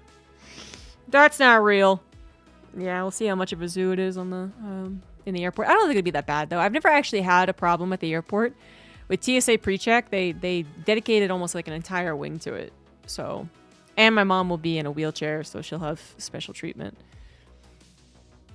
So like we could actually cut it closer, but my mom's a stressor, and I don't want her to stress. So, yeah, we got a flight to Vancouver and then over to Korea, and then from Korea to Japan. We'll be spending most of our time in Kyoto, but then we're gonna be leaving from Narita, so we're gonna spend a night in Tokyo. Plus, I kind of wanted to see Tokyo. I mean, in my opinion, after 3 or 4 different travels to Japan, Tokyo you have to see, especially if you've been interested in Japan at any point in your life, right? Kind of have to. But the other places are actually far funner. But Tokyo, you gotta see it. You gotta go to Akihabara and see the dazzling lights and stuff, and see all the nerds. So we'll be able to fit that in before she leaves. And then, yeah, I'll be back 2 weeks from now, just about. Oof. It's getting real. It's getting real. Thanks for all the support these last 2 weeks, guys. Not gonna lie, I'm a bit burnt out from streaming literally every single day, even if it's not been a lot of streaming. But we've had some fun times. When I come back, it'll be more Deadlock, continuing Dungeons and Dragons with the crew, and continuing a Baldur's Gate run, maybe on the evening streams. And yeah, again, hopefully some better news for StarCraft by the time I come back too. So have a wonderful Friday and a wonderful weekend, everyone. And I will see you all again in 2 weeks. EWC, you mean? Well, I think we'll get some news about something or another. But I can't say any more than that. I have nothing confirmed anyway. It's all rumors. But maybe we'll hear something in like 2 weeks, a week and a half to 2 weeks. Goodbye, guys. Have a good weekend.